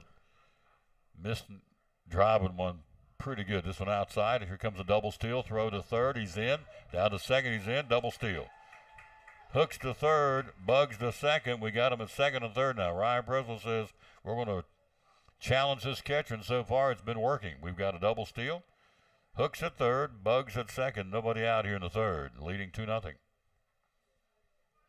I think JD jammed his foot a little bit on the bag, but he's tough. Like his mother. Hello, Carl Katz, Leanne Combs, Chris Green. They call it a ball or strike? Strike. 1 ball, 1 strike. Okay. There's a shot. Look out. He ripped it and nearly took the third base umpire's head off. Foul ball down the left field line. He stroked it. Hello, Adam Copeland. Thank you. Cyclones up 2-0 here in the third. The winner will move on to play Gibbs next week in the sectional with a chance to get to the big dance week after next, state tournament. Love nothing more than to hitch up the horses and head down there in a couple of weeks. Here's a shot, bay ground. Oh, nice play with the third baseman. Knocks it down on a hot, scorching ground ball. Throws to first. Runners stay. 1 away. Another nice play down to third. He made one there last night, too. He sure did, man. Austin Williams, nice defensive play. That was a smoker. He fielded it perfectly to his left. Short hopped it, threw him out, 1 away. 5-3. Runners stay put. Here's Whitehead. Walked and scored his first time up. Sure, it's frustrating for Rhett to put the bat on the ball and hit one that hard, but sometimes it just happens. But got to hang in there and keep his head up. Hickernell brings it, and first pitch. Oh, what another nice play for the second baseman. That's a base hit, and he robbed him. Colton Richards. What a play. A smoker. He reaches up with his glove up over his head and makes the catch on a line drive. Is headed for right field. He makes the catch, inning over. 2 great defensive plays with the Volunteer infield. Wow. We played 3. Cyclones lead at 2-0. You're listening to Elizabethton Cyclone Regional Tournament Baseball. Antique mall with over 50,000 square feet of merchandise. We have about 52, 53, give or take, vendors with different items. We have a great selection of everything from antique, which is over 100 years, to vintage, which is 25 years, and then we do have a little bit of new things. We concentrate on the vintage and antique items. So you can find just about anything for yourself, for your home, and gifts. We have a lot of people that take gifts for their grandparents. They remembered they had them, and it's with their family. Hours are open. We're open Monday through Friday, 11 to 5:30. Saturdays, 10 to 6. Open late for the car shows and anytime they have special events in town. Need Place, one of our great sponsors of Cyclone football, Duck Crossing in downtown Elizabethton, proud sponsor of Elizabethton Cyclone football.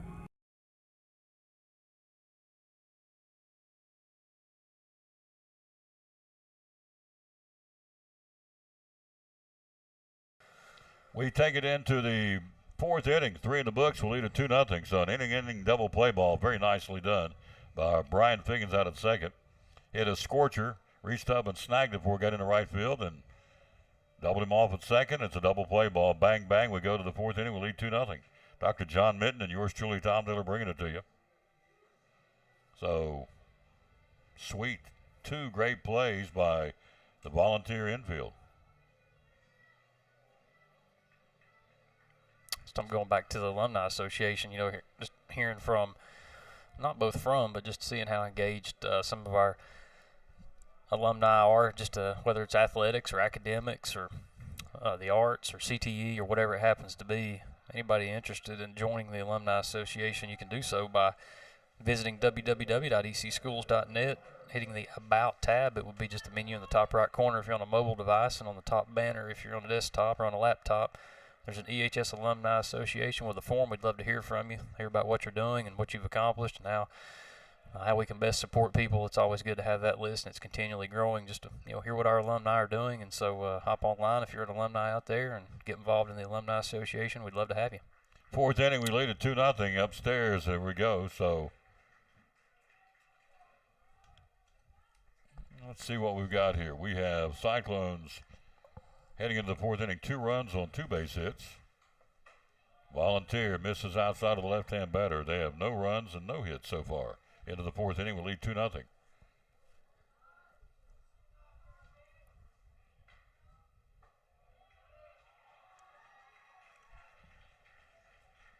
Ball 4 for Connor Haynes to start the fourth inning here.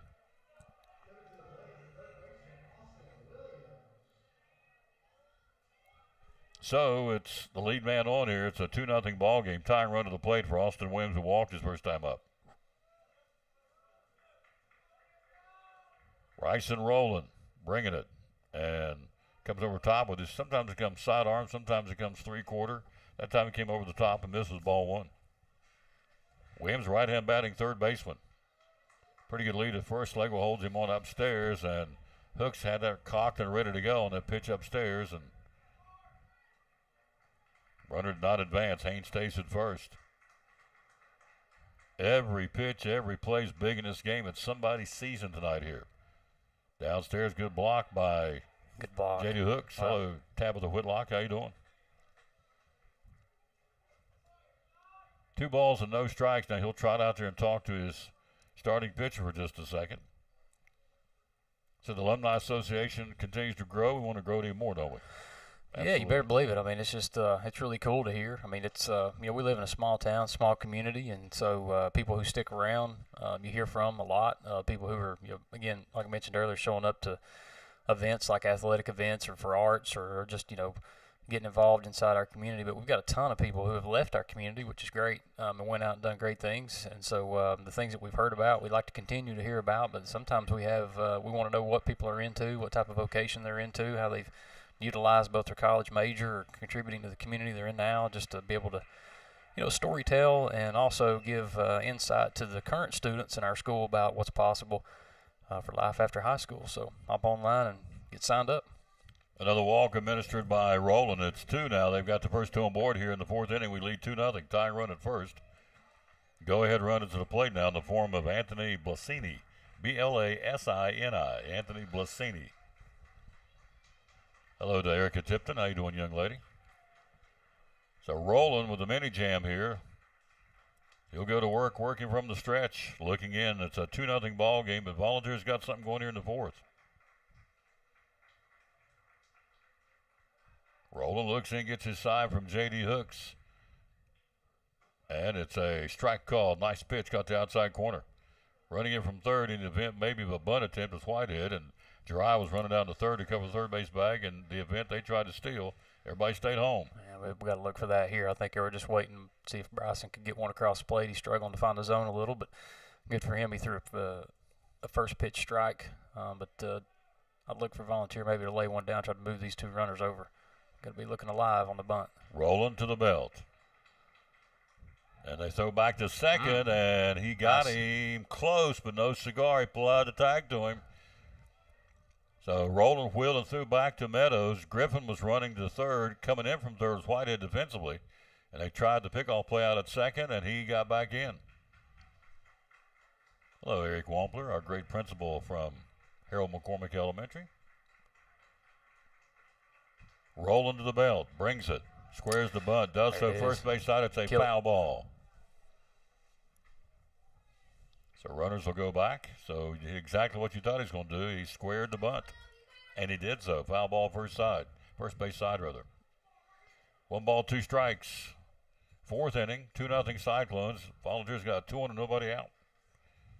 Go ahead, runs at the plate here. Big part of this ball game right here. This is a huge, as the innings are beginning to click off here, this is a big, big point in this baseball game for these two teams. Trying to stay alive in 2024. Rolling. Brings it. Here's the pitch, and it's downstairs, and it misses.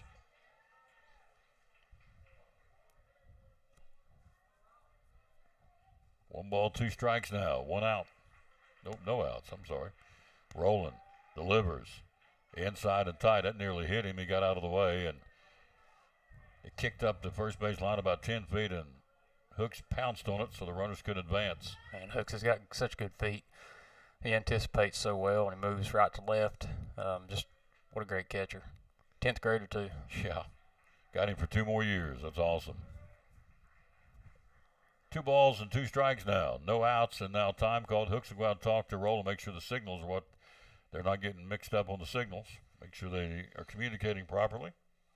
It's pretty crazy, when pitches were called from the dugout back in the ancient days when we played, Tom. The coaches had signals and calls, numbers, but JD's wearing a headset inside his ear right now, communicating with Coach Bembry inside the dugout and just listening. So it helps increase the speed and the pace of play, which is the intent of it, but also utilizing technology to kind of move the game along. So pretty cool way to be able to communicate. Meeting in the mound over. Roland checks the runner out at second. Big part of this game. Here we go. Pitching, and a foul ball jammed him. Pitch. In behind the backstop. Off the brick facade here at Pioneer Park. 331 down the lines and 400 straightaway center. Gorgeous ballpark. Great big old 40 or 50-foot Jumbotron scoreboard out in left center field. Digital scoreboard. This is a primo ballpark, no question. Rolling. New baseball. Here it comes. And it's inside. Ooh. Runs it full now. Hello to Regina Shepard. Hello to George Young and Patrick and Annalisa Charles. Hope I'm saying it right. Rolling, here we go. Payoff pitch, and it's a ground ball back up the middle. Griffin turn that. Do it yourself. Flips it to second, back to first. Double Yes, play sir. ball. Got it. Good job, Cyclones. 6-4-3 double play ball to end the inning. Hold up. Ooh, whoa. Was not a double play ball? It was a double play ball, but there were no outs. A few of us kind of gave up on the inning. Just kind of misled. I think everybody was. I did too. Volunteer was too, except for the guy at third base, the coach and the runner. They saw something. So, wow.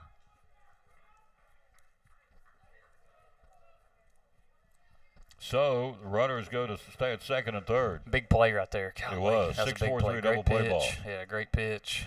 Inside in on his hands, jammed him dry, made a good play, flipped it over to Bugs. Textbook. Here's Grayson Dennis, the catcher, and it's inside. Good block by Hooks. Ball one. Actually grazed him. We'll award him first base and a hit batsman. Bases loaded now here in the fourth inning. No score.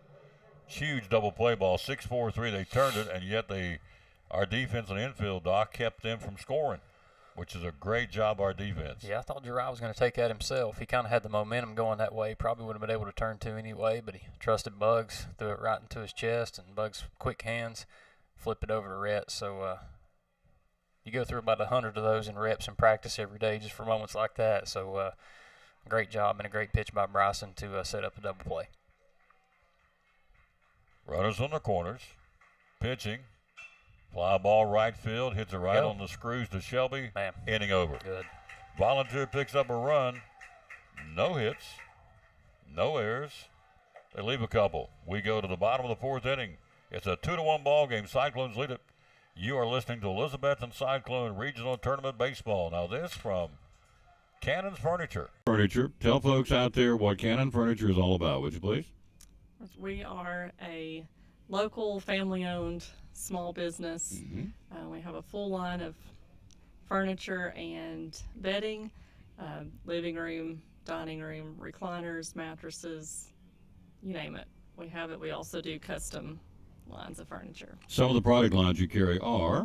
We have Bassett, England, Ashley, Benchcraft, Barca Lounger, and Sealy, Simmons, Tempur-Pedic, Serta, Beauty Rest, Sierra Sleep. And there's a new one coming soon, but I'll keep that one quiet until it gets here. To the appropriate time. Hours are open at Cannon Furniture. Monday through Friday, 10 to 6, Saturday, 9 to 5. They rely a lot on social media. How can we find you on social media? You can find us on Facebook or Instagram at Cannon's Fine Home Furnishings. Yep, one of our great sponsors is Cyclone Sports. Check them out, folks. Again, be loyal, buy local, and buy at Betsy in downtown Elizabeth. And the great folks are right here, Cannon's Furniture.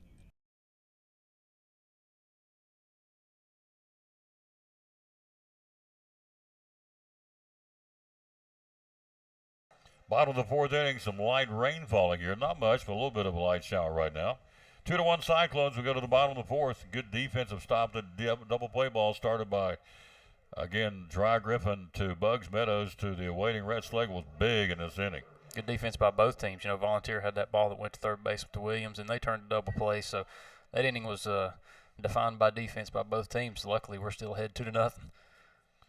Braden Buckles will settle in here in the bottom of the fourth inning. They did pick up a run. It's 2-1 Cyclones. First pitch, fly ball. It'll be in for a base hit. So Buckles with a leadoff single, a base hit number 3 of the ball game. You know what? They didn't score, did they? They did not. They did not. My apology. I need to focus on what I'm doing here. Well, they almost did. They almost did. Almost don't count. So. That's right. Thank goodness. No. So my bad. It's 2-0. Here's Logan Campbell now. Swing and a miss, throw down to second, and it's going to be a one hopper, and he's in with a stolen base in the outfield side of the bag. Buckles in. So Braden down to second. Light rain still falling here at the ballpark. It's supposed to move on out pretty quickly. So Campbell, the strikeout swing in the second, gets his second shot here at Hickernell. 2-0 Cyclones. Rain falling here in the bottom of the fourth of a scheduled 7. The regional runner-up here. Hickernell, the right-hander, checks him out at second and brings it. Squares the bunt, pulls it back, gets away from the catcher. Pass ball down to third will go Buckles. Either way you want it, stolen base or pass ball, you got him down to third, 90 feet away here. See what Logan can do.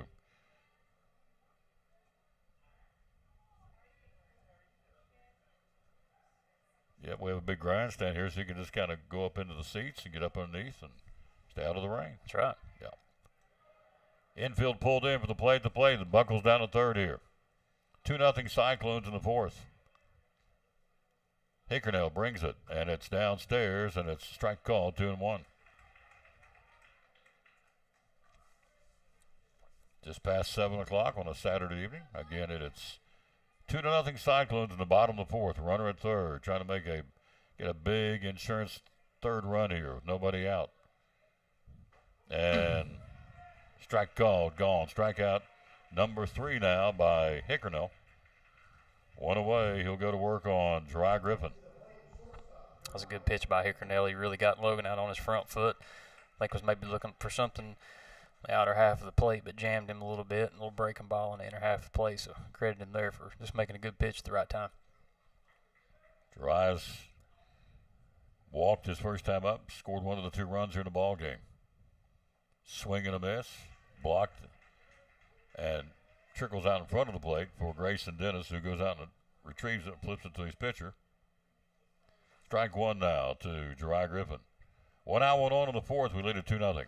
You know, we talk about Jiraiya's speed, and don't put it past Coach Breslin right here to utilize that safety squeeze. We did it yesterday, and this might be a good chance to do it again, just to get it on the ground, make them make a decision, give Braden a chance to make a decision, and maybe get across the plate. 0-1 pitch. Where's the bunt out in front of the plate? Here it boy. comes. Here it comes. There Here it we go. comes. He's in. Yeah. Good Jiraiya's on, and the run's in. It's 3-0.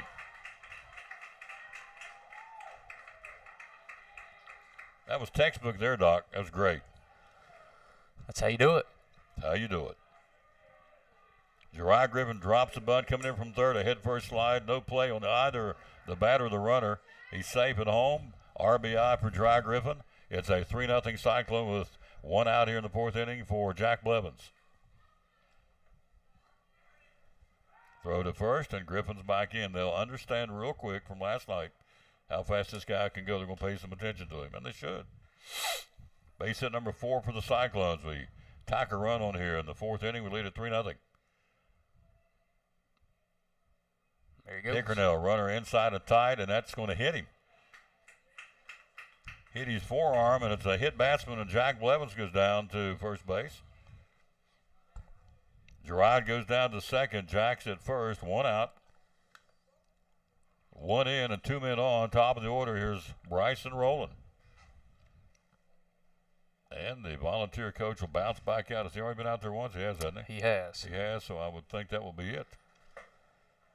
Hello, Kim Miller. Hello to Matt Peoples.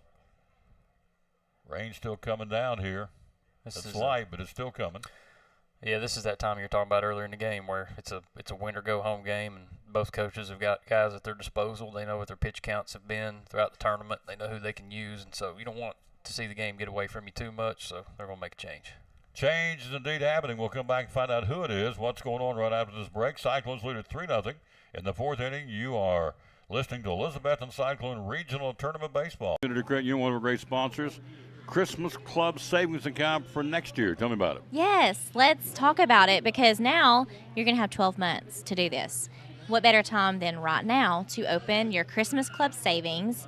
There's no cost on this. This is just something that we can help you transfer automatic funds either weekly, bi-weekly, monthly out of your check. So that way you won't even have to worry about it. And each time that you have that transferred, either you can do it yourself or deposit into this account, or we can have automatic draft set up. That's just convenient for you. And like I said, it's just another sub account to your savings and checking at Northeast Community Credit Union. So if you have any questions, visit bmycu.org or come in and see us at one of our convenient locations or call 423-547-1200. And you cut checks when? Next year? October, November? So when you get your checks? Yes. Save it up all year? Yeah, so direct deposit could be your monthly paycheck. Okay. And so you can allocate a percentage of that paycheck into the Christmas Club. And that way when you get to October, November, it's going to be built up. And so it's a great feature, and people love it. The Christmas Club Savings Account for Christmas 2024? Yes. From Northeast Community Credit Union, one of our great sponsors of the Tom Douglas Sports Show and Cyclone Sports.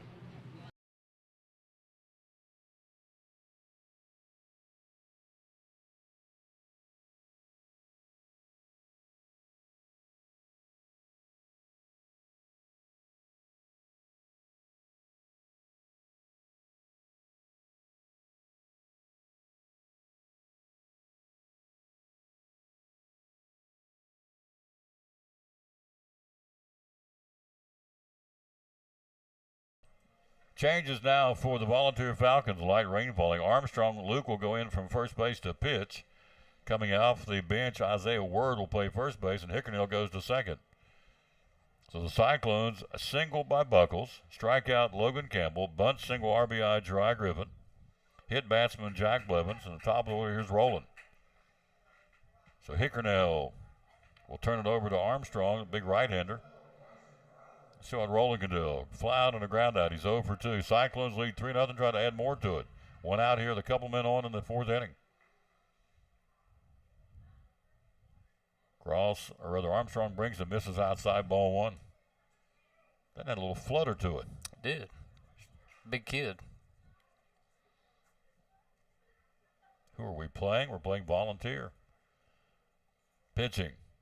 Downstairs, and it's strike called. It almost looks like a little bit of the way it floats, a knuckleball. I don't know if he has that, but it flutters. Runners at second and first.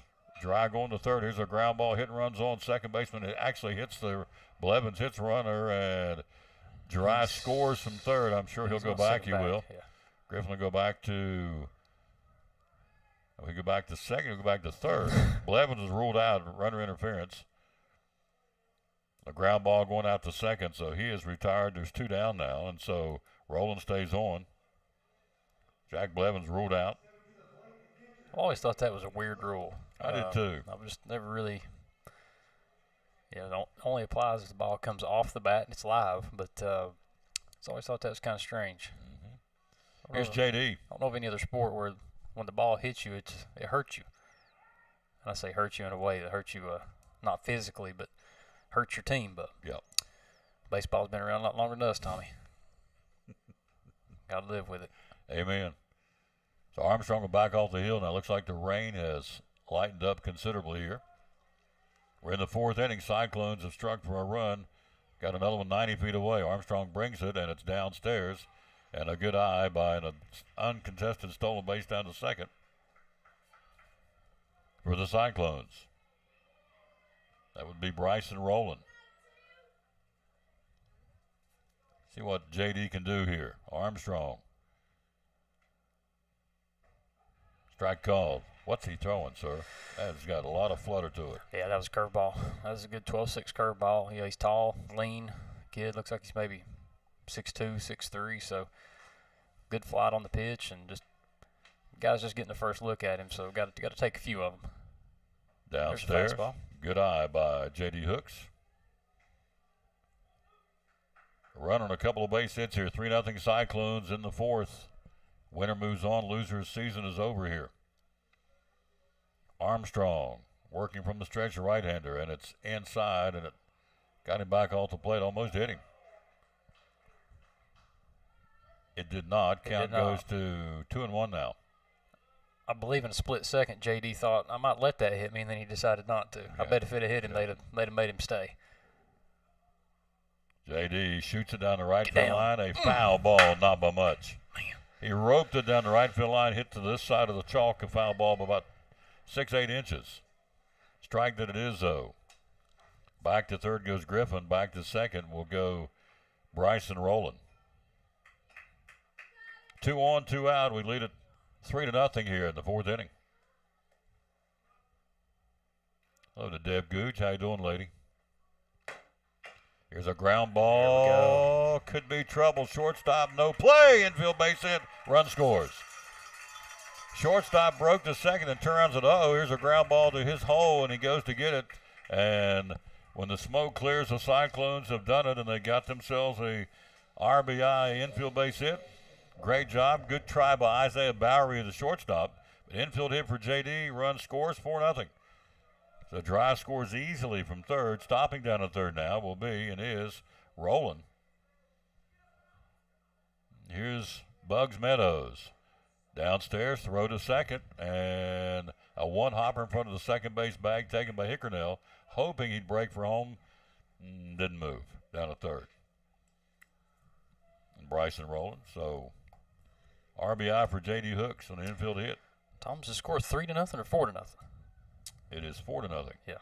Here's a shot. And It'll that's be 5. base hit in the right field. Bugs That's 6. Meadows, 1-run scores. There we go. Here he comes, 2-run scores, a big 2-run single by Bugs Meadows for the Cyclones. Good Reached for down and Bugs. sprayed into right field and running with 2 outs, scoring easily the Cyclones. 2 more runs in. Makes it a 6-0 ball game.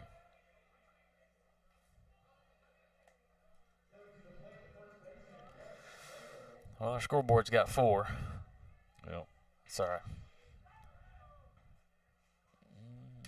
Here is Red Schlegel.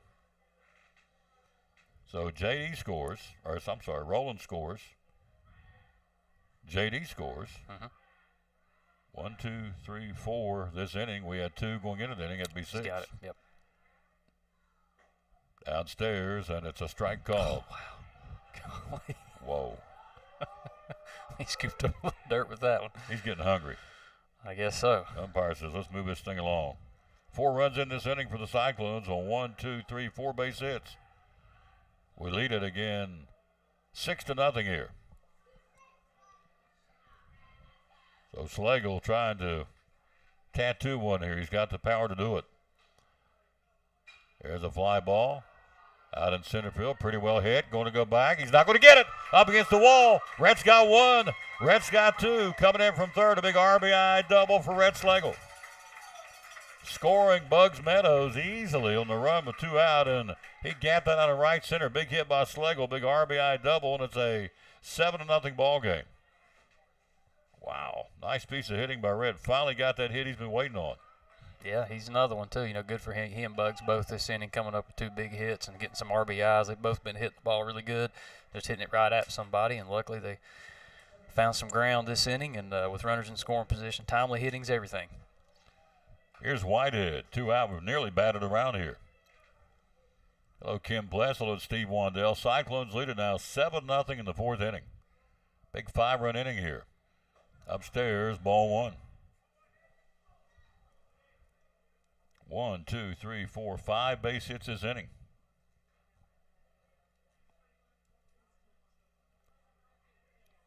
Armstrong looking out at second, dancing around out there, Schlegel, and he'll throw it. It's backhanded down the way to the right-hand batting Whitehead. Misses outside.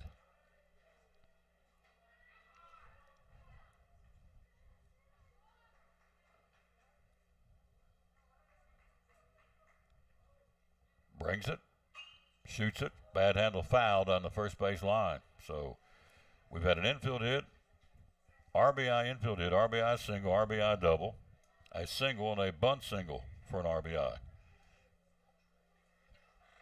7-0 Cyclones in a 5-run inning here with 2 out. Whitehead trying to keep it going with Schlegel out second, trying to drive him in. Armstrong brings it and misses outside. Well, it's all over the place. Looked pretty good, didn't it? Yeah, it's all over the place. Strike zones become very fluid. 3-1 now to Justin Whitehead. On deck, if it continues, we will have batted around as Braden Buckles. Brings it. Whitehead takes it. Check swing. Did he go? He did. Full count now. Red will be on the move out at second base.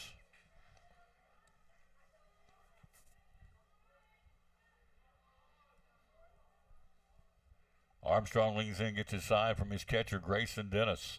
Brings it, and he fouls it back, does Whitehead. Tough customer.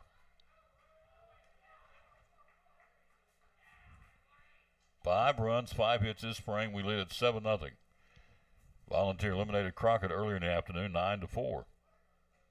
If you're just joining us, we lost to Greenville 13-2. Armstrong brings it. Shoots it foul this time. Oh!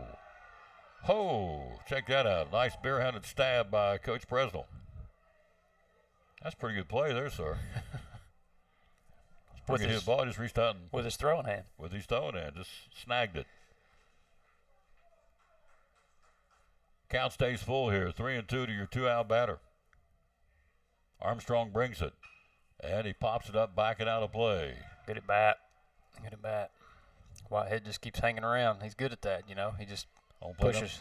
Say him out of baseball. Out of baseballs, yeah, because Justin keeps fouling them off, waiting on that right pitch to hit. Hopefully he can get one in the zone that he likes and drive another run in. Coach Ellis delivering some baseballs.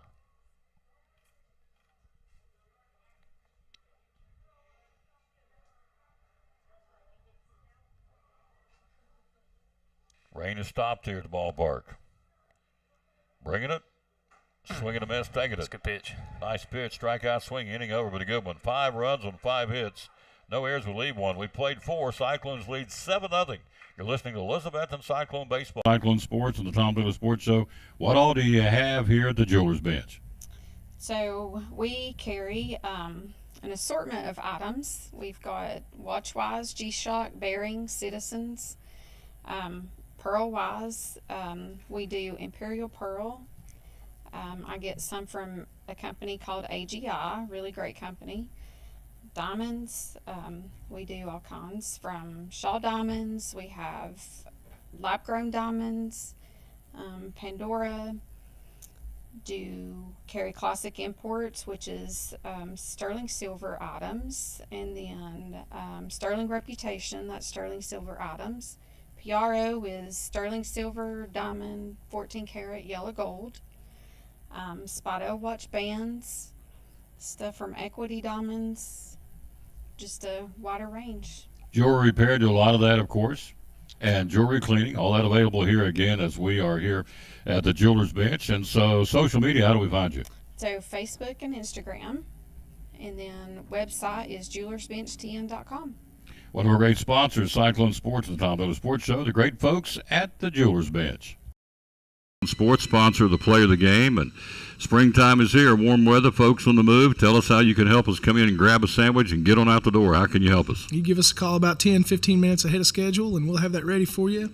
You roll on up, walk in, grab your chips, drinks, grab your order. You're out in 5 minutes. Yep. 543-6128, the number to call. They're open, of course, Monday through Saturday, closed on Sundays. And again, run down the sandwiches. They all come with cheese. Rattle them off for me, my dear buddy. Yeah, man. We got ham, turkey. The Mad Italian's a combination of ham and turkey. It's very popular. Roast beef, corned beef, pastrami. We make a Reuben sandwich. Got sauerkraut in the house. We make a good bacon sandwich. We have marinara sauce now, so we can make you a pepperoni pizza sandwich or a meatball sub. We got chicken salad on a cold sub bun. And we make house and chef salads. House is just your lettuce, tomato, cheese, croutons, spicy onions, and dressing. And then chef salad, we'll add some meat to it for you. Tell us about the poor boy and little poor boy. These are the cold subs. Again, you can't make it. You couldn't go out to Food City and buy this and make it for what they sell it for. Tell us about those. Yeah, man. It's a 12-inch or a 6-inch cold cut sub. And we put bologna, salami, ham, cheese, and then another layer of bologna. Dress it up. Put them spicy onions all over that bad boy for you. $605 for the 12-inch, and for the 6-inch, $485. You couldn't make it for that. And they sell them all day long here. Again, those are the cold poor boy sub, of course, and you can get the hot. The other ones come hot. And, of course, the biggie is the Mad Italian. You sell a lot of that, don't you? Yeah, man, that's been moving a lot lately. Yep. And then last but not least, tell us about the salad you offer here at Poor Trav's. Yeah, we put that. We got 4 kinds of dressing for those. We also have bacon bits for them. Ham is the most popular. We also do turkey and roast beef in those. 9 to 9, Monday through Saturday, closed on Sunday. Poor Trav's Deli here in Elizabethton, 543-6128. They want it again, the favorite sub for the readers of the Carter County Readers of the John City Press. Want it again. No surprise to me, because when folks come in, they go, wow. All these first-time people, we've introduced the restaurant to them because of winning the player of the game. These kids come out and go, wow, those sandwiches are good. They're repeating. And now they're coming back. Yep. That's the name of the game. Yep. One of our great sponsors, folks, of the Tom Douglas Sports Show and Cyclone Sports, Richard and the gang right here at Poor Trav's Deli. Proud sponsors of the Tom Douglas Sports Show and Elizabethton Cyclone Sports.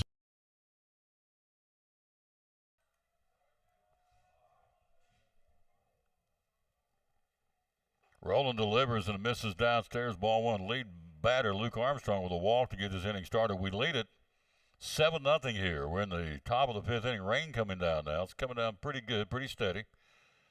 This is outside, and it's a strike called. Of course, we're up here. We can look down on top of the concrete flat roof of the dugouts, and both dugouts got a sheen to it. That's how much it's raining right now. Coming down pretty good steady drills. All the fans are backed up underneath the grandstand, but we're still playing. No lightning. Just a light rain, just enough to be, I guess, a nuisance. Lead man on Armstrong. This is Isaiah Word, the ninth man in the lineup for Volunteer. We lead at 7-0 here in the top of the fifth inning.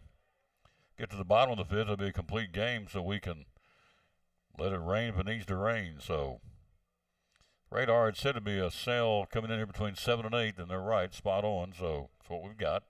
Roland's got a count now of 2 balls and 2 strikes, bringing it, and a swing and off the hand of J.D. Hooks, and it's a strikeout, and down to second will go your runner, Armstrong. Word is a strikeout, number 4 the ball game for Bryson Rowland. Top of the order to Figgins. Figgins a strikeout and a pop out and foul ground. He's 0 for 2. Cyclone Baseball being brought to you by all season long great folks like Collins and Company.info. They've got that coming up, the couple of auctions we want to tell you about. We'll do that right after this pitch. When Roland gets in there and gets going.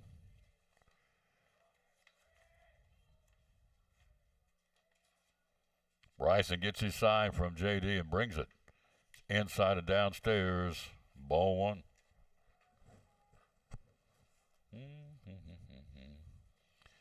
Top of the fifth. Cyclones lead it 7-0.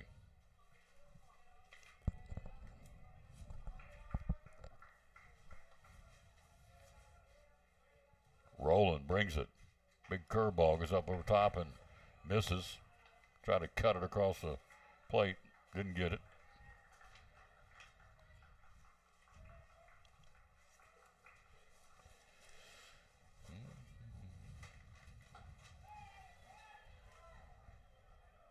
Got an action figurine auction going. Starts Monday. Collins and Company.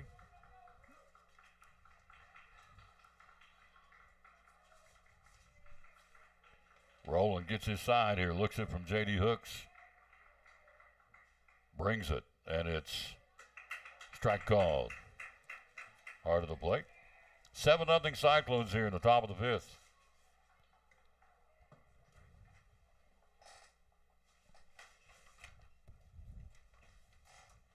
Well, I'm going to find this thing if it kills me. You want to take it for a minute till I find it? Because I'm going to find it. Just shout out to our robotics team going over to the ETSU Regional today and did a really good job. Coach/teacher John Lee on our STEM program finished 5th over there, earned a top rookie team award again, which is really cool. One of the judges gave a nice compliment. He's been judging 6 years and seemed probably one of the most improved and probably one of the best teams that he's seen in their first year. So appreciate John Lee, all that he's done for our program. Of course, said earlier he took over for David Campbell in that position, and so just kind of picked up where Dave left off and trying to grow that program and giving kids some awesome opportunities in STEM. So if you don't know much about robotics, look it up or come out and check it out sometime when they're competing. It's a really cool thing. Downstairs ball before he loses him. So it's a 1-out walk administered to Brian Figgins. They've got him at second, and they've got him at first with 1 out here in the inning. Here's Isaiah Bowery. So 7-0 Cyclones. Rain coming down here. 1 out and 2 men on here. Walk department, that's 1, 2, 3, 4, 5, 6, 7 walks now by Bryson Rowland. We still lead at 7-0. Here's Bowery. He's a walk and he's a pop out to second. He's 0 for 1.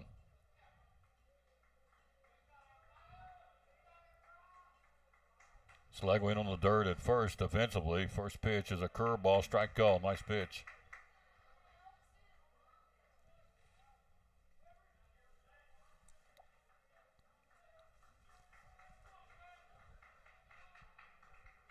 Roland, light rain falling here at the ballpark. Brings it, and it's upstairs, and it's 1-1.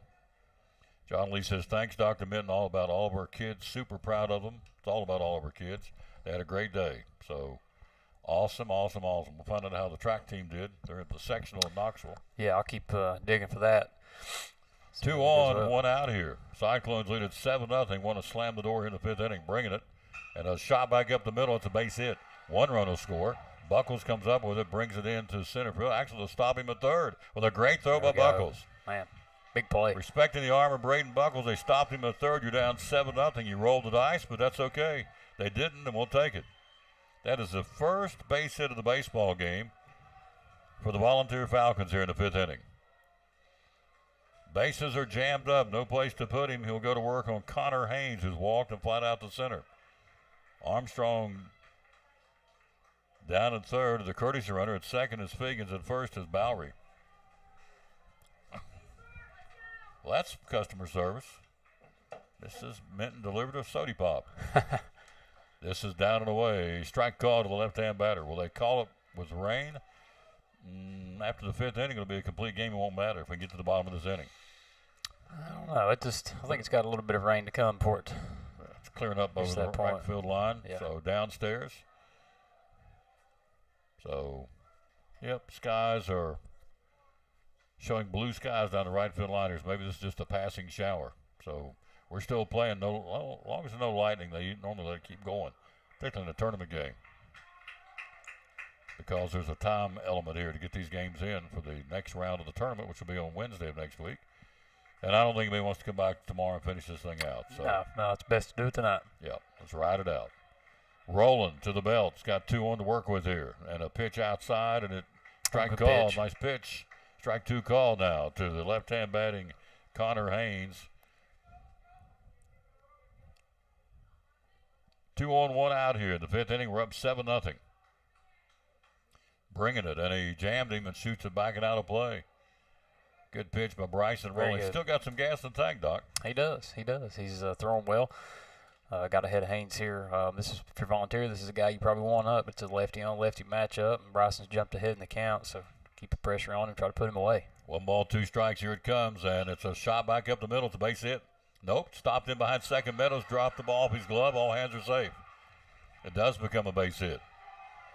Back up the middle, so back-to-back base hits. Haynes with a single.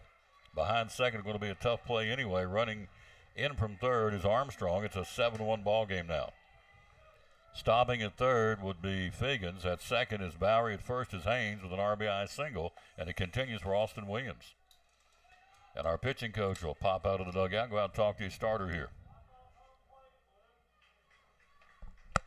So, hello to Jonathan Moore, Philip Smith, Patty Hayslop, hope I'm saying it right, Scott Robertson, some of the folks watching. Time out on the field. Did you collect action figurines growing up? I don't know if I collected too many. I owned a few when I was a young lad, but no, not much of a collector. Here's an auction starting Monday. CollinsandCompany.info. It's action figurines, Lord of the Rings, Elvis, NASCAR, Spider-Man, X-Men, Power Rangers, Star Trek. Most are by the company McFarlane, and from the early 1990s. Everything starts with a buck a bid. Check them out. They're out there right now to take a look at. CollinsandCompany.info.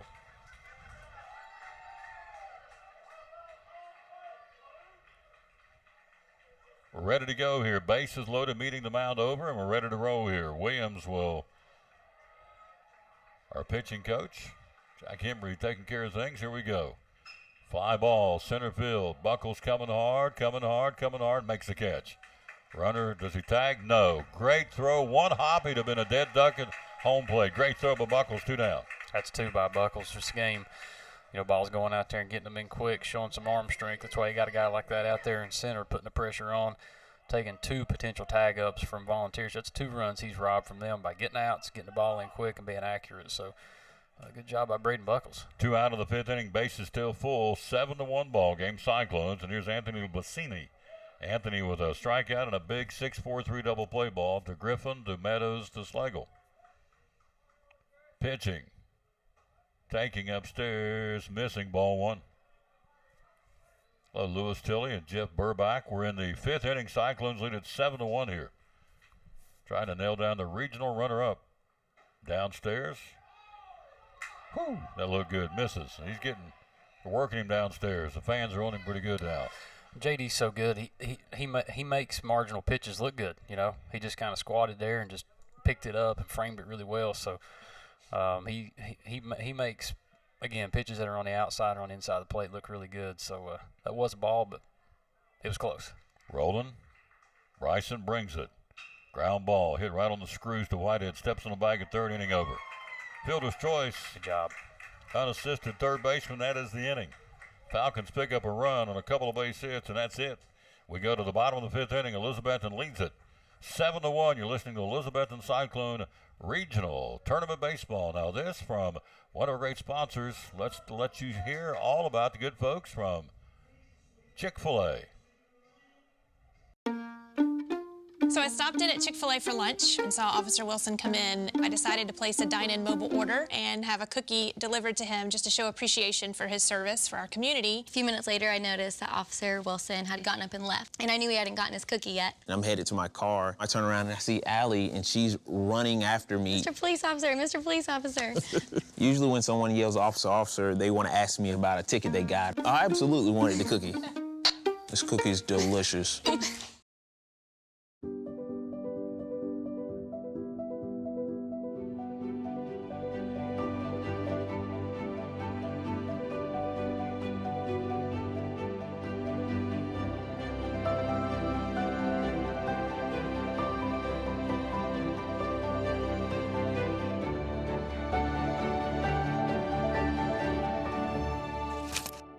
We're proud to help our region move forward and help reopen every business we can.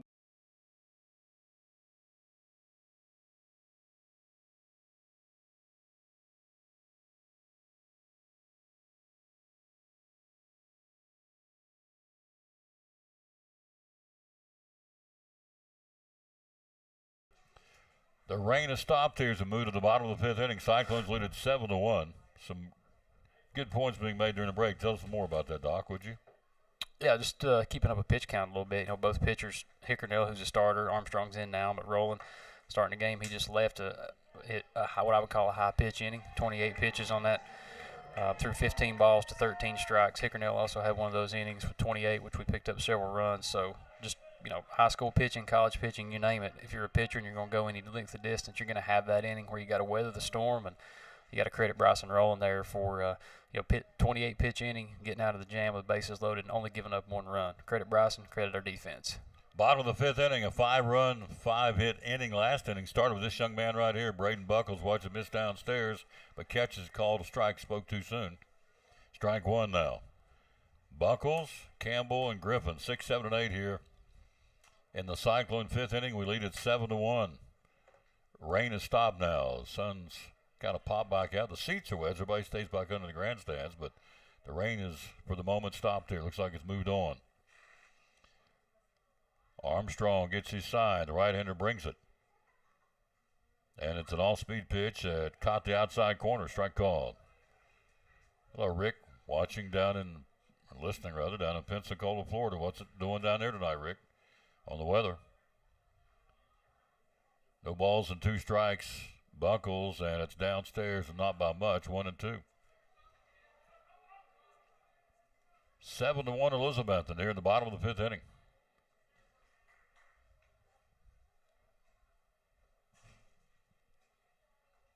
And it's outside and not by much. Nice eye by Buckles.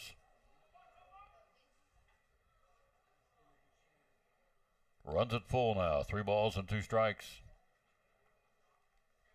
Armstrong brings it. Buckles takes it outside. Strike 3 called. He thought he was heading down. Called third. Out number 1 of the inning now. Armstrong gets a strikeout. He'll go to work on Logan Campbell. Struck out twice against Hickernell.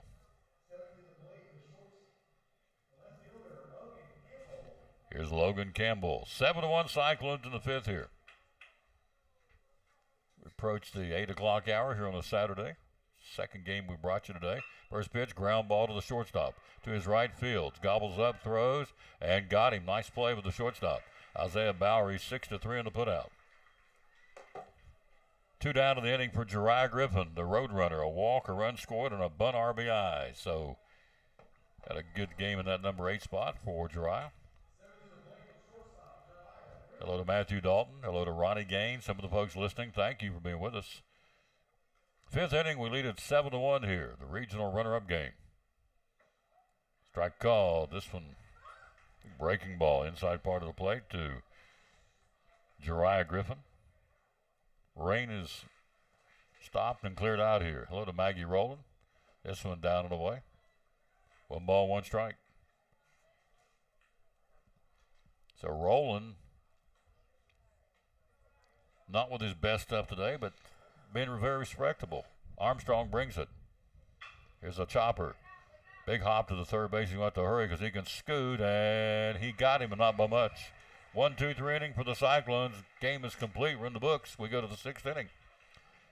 We lead it 7-1. You're listening to Elizabethton Cyclone Regional Tournament Baseball. Tell us what it's all about. What is the coffee company all about? Well, the coffee company has been here for a long time in downtown Elizabethton, so I always have to start there. The coffee company's been in business for going on 27 years, which is remarkable. I'm actually celebrating, I think today's the exact day that I took it over 6 years ago. So that's kind of a big deal for me. We're made it 6 years now, running this amazing business. We are a coffee shop as well as a full-service lunch and breakfast spot. So we've got an amazing menu, which I know you chatted about all day, sandwiches, soups, salads, as well as coffee galore. So any latte that you might want, matcha, tea, frappes, and then we also sell coffee by the pound. When John started this business 27 years ago, he roasted coffee right here, actually underneath our logo. Now he's our sister company. He's right down the street, and he roasts fresh coffee. He and his team weekly for us. So we go through hundreds of pounds of coffee. We are a busy spot for your local coffee pickup. Absolutely. And so you grind them right here, right? Yeah. So people can buy the coffee by the pound, whole bean, or it could be ground to their liking. So if you have a regular coffee pot at home, just an auto grind, or if you have an espresso machine and you want an espresso grind, we can do that for you too. Social media, how do we find you? Oh, well, you can find us on Facebook, TN Coffee Company, as well as Instagram. Hours are open? We're open Monday through Saturday, 7 to 5, and we serve lunch from 11 to 3. And as always, the phone number for the coffee company. Oh, that's great. You know what's really funny, Tom? This is where you're going to get me. This is for the blooper reel. I don't know the number off the top of my head because I always give everyone my cell number. I'm that person. I don't want to give the wrong number. No. So anyway, they do have a phone number. We don't know what it is. It's 423-542-3438. There we go. The coffee company, one of our great sponsors of Cyclone Sports and the Tom Taylor Sports Show. We go to the sixth inning. New pitcher Justin Whitehead to replace and give a break for the rest of the evening to Bryson Rowland. His numbers tonight on 5 innings of baseball. Bryson, 4 strikeouts, gave up only 2 hits, walked 7, and hit a batter. So Rowland will go to first base. Whitehead will go in now and pitch from third base, and Red Schlegel moves from first over to third. So Schlegel at third, Griffin at short, Meadows at second, Rowland at first, Hooks catching, left field Campbell, center field Buckles, right field is Shelby. So we go to the sixth inning. Cyclones will look at 6, 7, and 8. And so Elizabethton, again, the sun's starting to try to pop back out here, so I think the rain's done. And so it's Grayson Dennis, Gavin Hickernell, and Luke Armstrong. 6, 7, and 8 here in the Volunteer sixth inning. 6 outs away from a regional runner-up for a baseball team that's green as grass, or was for most of the season. Only 3 seniors on this team. They've really grown up in front of us, Doc. They've done a great job. Yeah, they have. Team has. Hats off to Bryson for a good performance, 89 pitches. And even though he got behind to some guys and had several walks, he still made some really timely pitches and really good situations, had backing of his defense, only to give up 1 run. So Whitehead coming in here try to pick up the last 6. But true to your point, more youth on the mound, so see what he's got. Dennis, first pitch, swing and a miss, fly ball in the second pitch to Buckles. There we go. Routine catch, 1 away. Dennis is gone here in the Volunteer sixth inning for Gavin Hickernell. He struck out and flew out to Bryson Rowland. We'll pick our Port Travis Daily's players of the game. Again, Whitehead pitched sparingly against Greenville, and he wisely, Presnell said, we're going to pull him and save him for tonight in the second game. This is where he's at. Whitehead brings it, and it's a pitch inside, and it misses ball 1. Hello to Michael Rasnick and Danny Holden and Rose Marcelli. Hope I'm saying it right. Larry Chappell.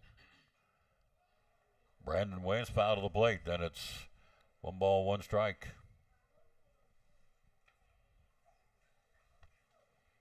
7-1 Cyclones. We're in the top of the sixth inning here.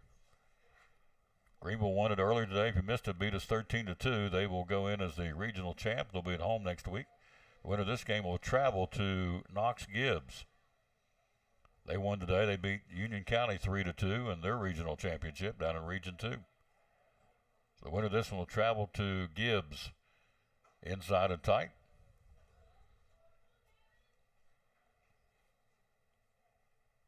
One out here in the 6th inning. Justin White on relief of Bryson Rowland. Brings it, and it's a fastball caught the corner. Nice pitch. Hello, Leanne Combs. Hello to Stanley Grant. Hello to Floyd Fick. Dr. John Mitten and yours truly, Tom Diller, bringing it to you. Swing and a miss. Double C Western Supply strikeout. 2 down now. First strikeout for Whitehead. And the 5th as a staff. As we said, Rowland had 4. Now Whitehead's got his first. 2 out of the inning for Luke Armstrong. Armstrong walked both times in the game and scored one of those times he's on. We're trying to check on that, Jerry. Good question. Was it going to be Northview or Seymour playing Greenville next week? Dr. Minton's over there on that phone. He may be able to find that for us. See what I can find out. Downstairs, and it's a strike call to the knees. Nice pitch. 2 out of the 6. Cyclones up 6 here. 7-1, trying to nail down a regional runner-up. Baseball team with only 3 seniors on this team for this year. We are loaded for bear for the next couple of years. Plus a good group coming up, good crop, if you will, coming up from T.A. Duggar next year. Coach Corey Harden going to move on up with 8th graders. Whitehead. Turns around, checks his defense, makes sure everybody's set, and here we go. 1 ball, 1 strike now to Luke Armstrong. 2 out of the inning. We're trying to put him out in order for the first time in the ball game here. 7-1 Cyclones in the top of the 6th inning. Whitehead rocks and brings it, and it's inside. Nice pitch. Strike 2 called. Caught the corner. Froze him.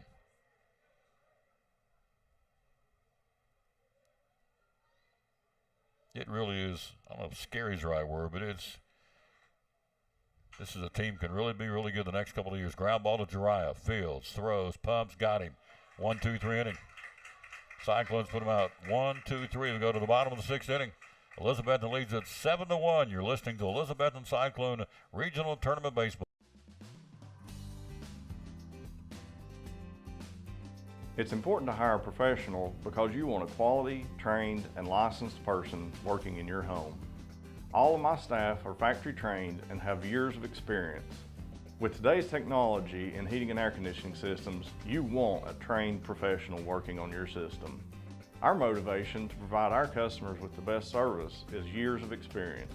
We've been in business for 35 years and we plan on being in business for another 35 years, so we want to make our customers happy.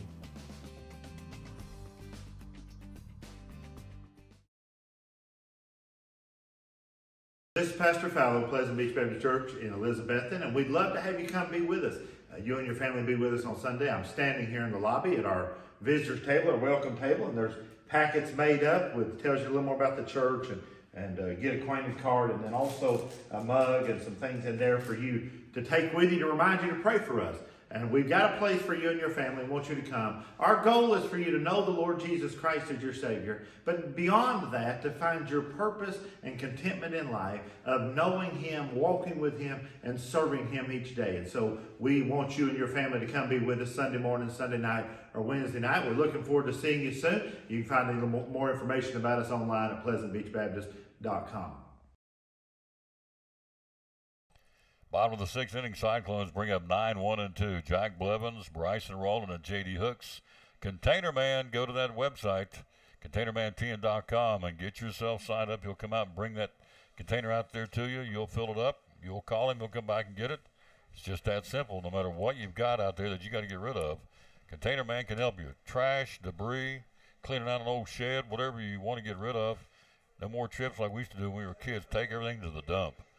Man, oh man, what a nightmare to do that when we were kids. Load everything up in a truck, take it to the dump. Don't have to now.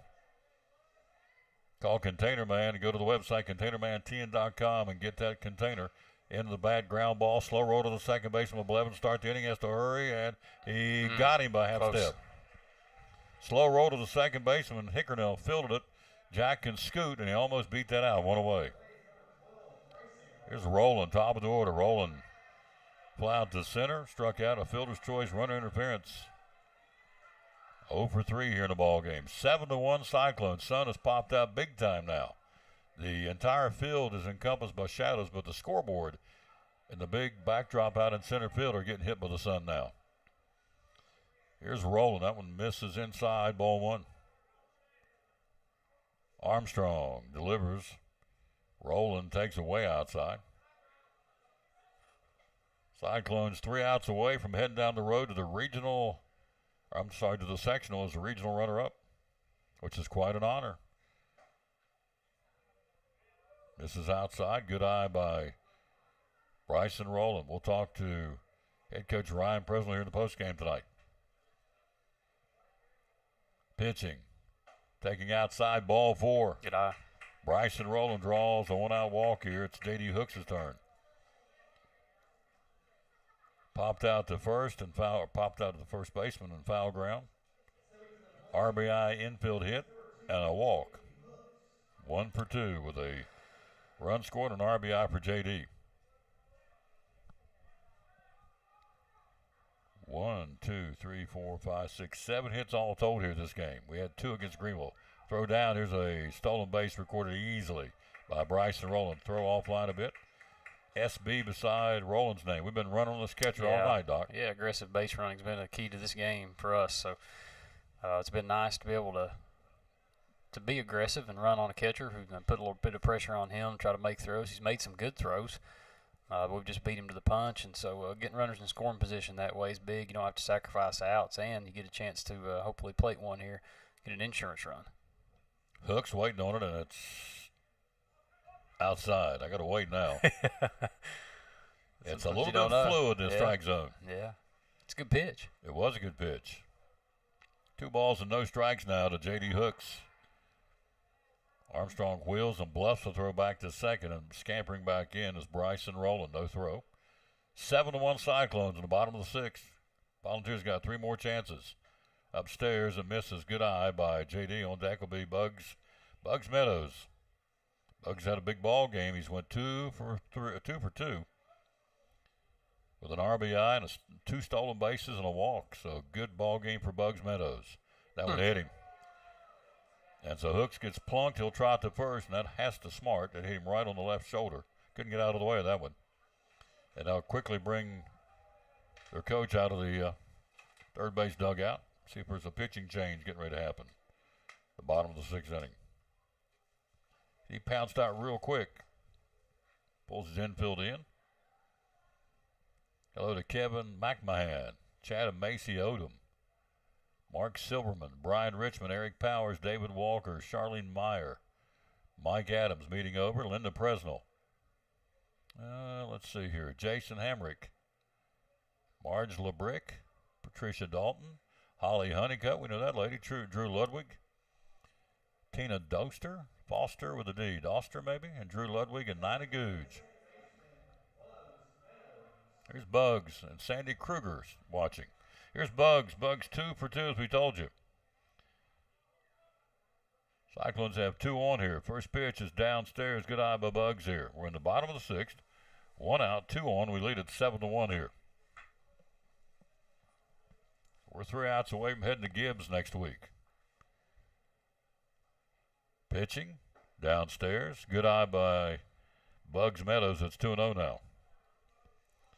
As Doc has alluded to throughout the tournament last night, and of course the 2 games here today, he has stung that ball all weekend long. Here's a throw down to third, and he's in with a stolen base. Bryson Rowland jumping, got that one off the pitcher, Doc. Good throw down to third, but that was well off the pitcher and easily in the sliding stolen base. Yeah, he slid over the bag. Looked like he jammed his hamstring on third base. J.D. Hooks had a little bit of trouble getting in there earlier, too, so we don't need any injuries right now. Looks like he's all right, though. Rolling down at third. Runners on the corners now. Armstrong brings it. Ground ball to the third baseman. Run will come home. Throw across the diamond. Nice throw. Back across the diamond. Uphill to throw up as he came down to third. Run in. 5-3 in the putout for Bugs. It's his second ribby of the ball game.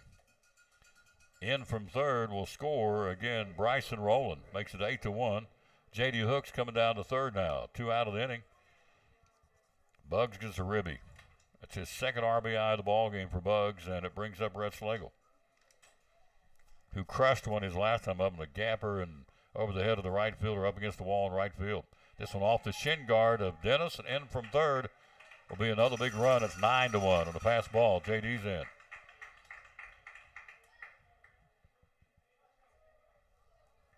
So I don't gamble. I like my chances here with 3 outs to go to win this ball game. We're up 9-1, but we got to do it on the field. Schlegel again, 1 for 3 here in the ball game. RBI double in 3 tries. 9-1 Betsy here. Good bounce back game for the orange and black here after getting beat 13-2 by Greenville. Bringing it downstairs. Doc, you know as well as I do, we go down there next week. They're 32-3. They're a powerhouse baseball team. But you know what? You know this as well as I do. Around kids, anything can happen. That's right. Load up the bus. Let's go. Outside, good eye by Schlegel.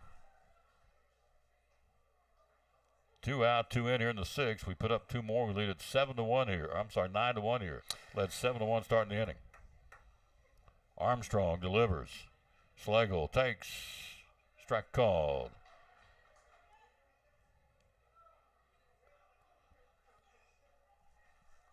Rick climbs back in here. Armstrong brings it. Down and away, ball 4. Schlegel down to first with a 2-out walk. Here's Whitehead. RBI tonight. J.D. Hooks with 1. Bugs Meadows 2. I almost said Red Butler. Red Schlegel with 1. Braden Buckles with an RBI. Jariah's got an RBI. And Jack Blevis with an RBI. So we've been swinging the sticks here in the second one. So we told you Volunteer eliminated Crockett earlier today, 9-4 to get to this point. We got beat 13-2, and so now we're here for the regional runner-up game, and we lead it 9-1 here in the bottom of the 6th inning. Hello to Adam Knobloch, one of our great umpires. Listening, we appreciate that. Here's the pitch, fly ball, center field. On his horse, Haynes over there in the gap to make the catch. Inning over. Cyclones played 2. We go to the bottom of top of the 7th inning, 6 in the books. It's do or die for the Volunteer Falcons. We lead at 9-1. You're listening to Elizabethton Cyclone Regional Tournament Baseball. I work at the Chick-fil-A. I go to that Chick-fil-A all the time. He came to the drive-thru. Before I can give him his change, he drove away. It was a month before he came back in. Marcus hands me this envelope, and it's like $3. I kept it in my back pocket for over a month. That's crazy. I'm just like pretty stunned. She's like, dude, you serious? What? Appreciate the $3, man. Yeah. And we found out we both played trumpet.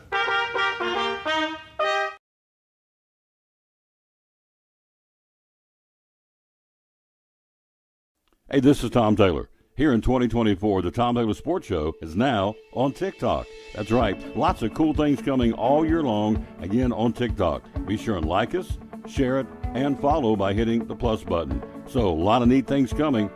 Please get on board with us. Like, share, or follow by hitting the plus button. The Tom Taylor Sports Show, now in 2024, on TikTok.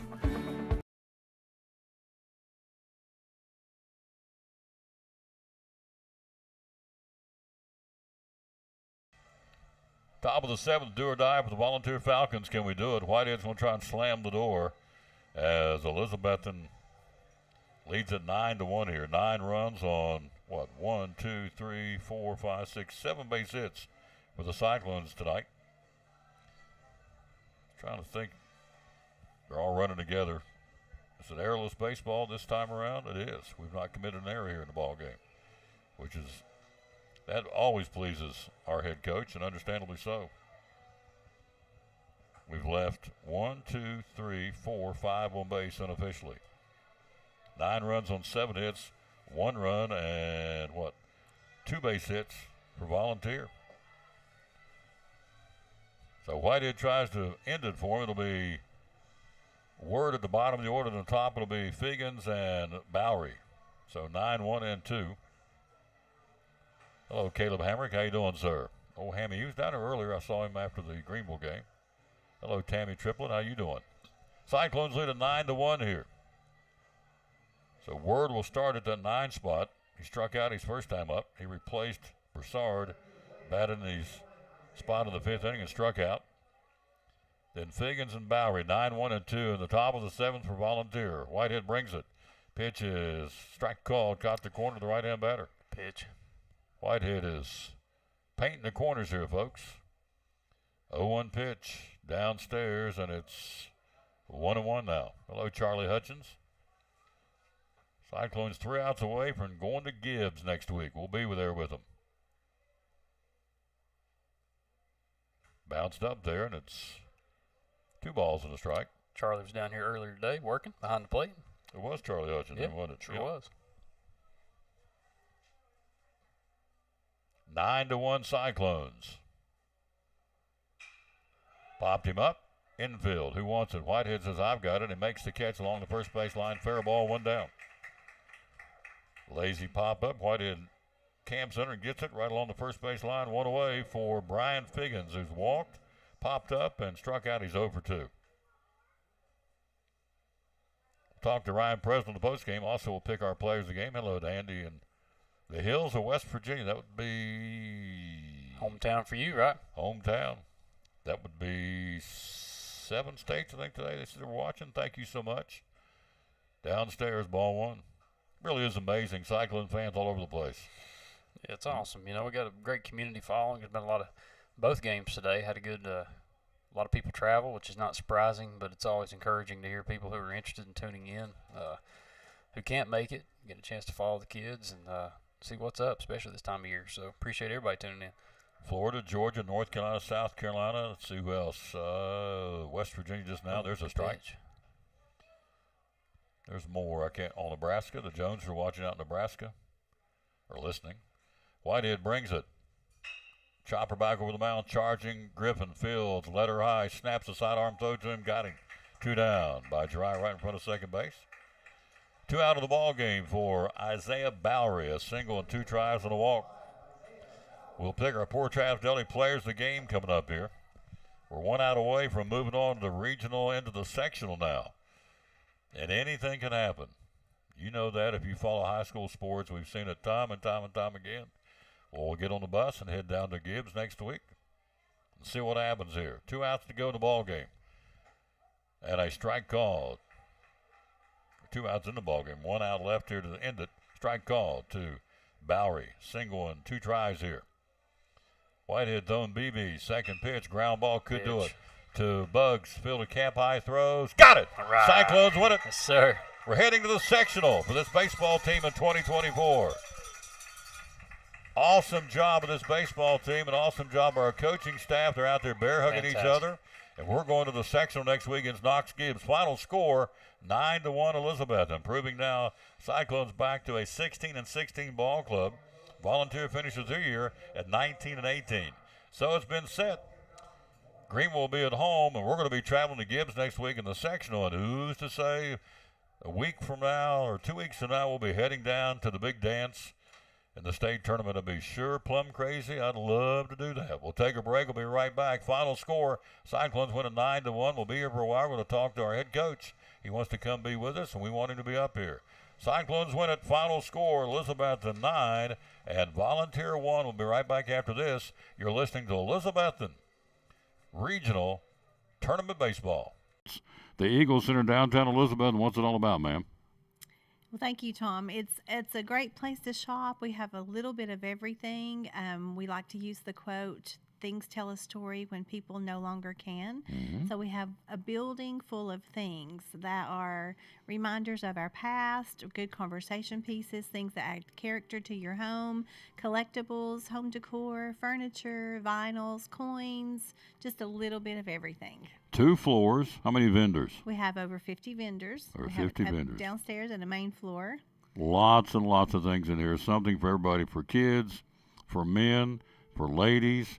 Going back, antiques is what it's all about. So period costumes, period clothing, period jewelry, furniture, glassware. It's all right here. Hours are open. We're open 10 to 5, Monday through Saturday, closed on Sunday. Social media, how to find you? And we're on Facebook at Eagle Center Co-op, and then we have an Instagram that's Eagle Center Antiques. Yep. And the phone number is? It's 542-5547. Last thing, what separates the Eagle Center from all the other antique stores in the Tri-Cities? Well, I think it's probably the vendors. We just have really good vendors who bring in really quality things, and they change up all the time. They're in and out every week, bringing new things, and they're really good about keeping their booths clean and neat, and the things are displayed easily so you can see them. And we just have a lot of unique, unusual things. And the slogan is? Things tell a story when people no longer can. There you go. The Eagle Center, downtown Elizabethton, proud sponsor of the Tom Douglas Sports Show and Elizabethton Cyclone Sports.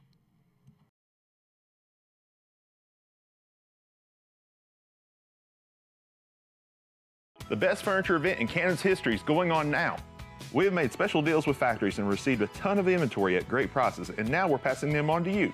Save up to 70% off great quality name brand furniture and get it today. Hurry now through Monday at Cannon's Furniture in downtown Elizabethton.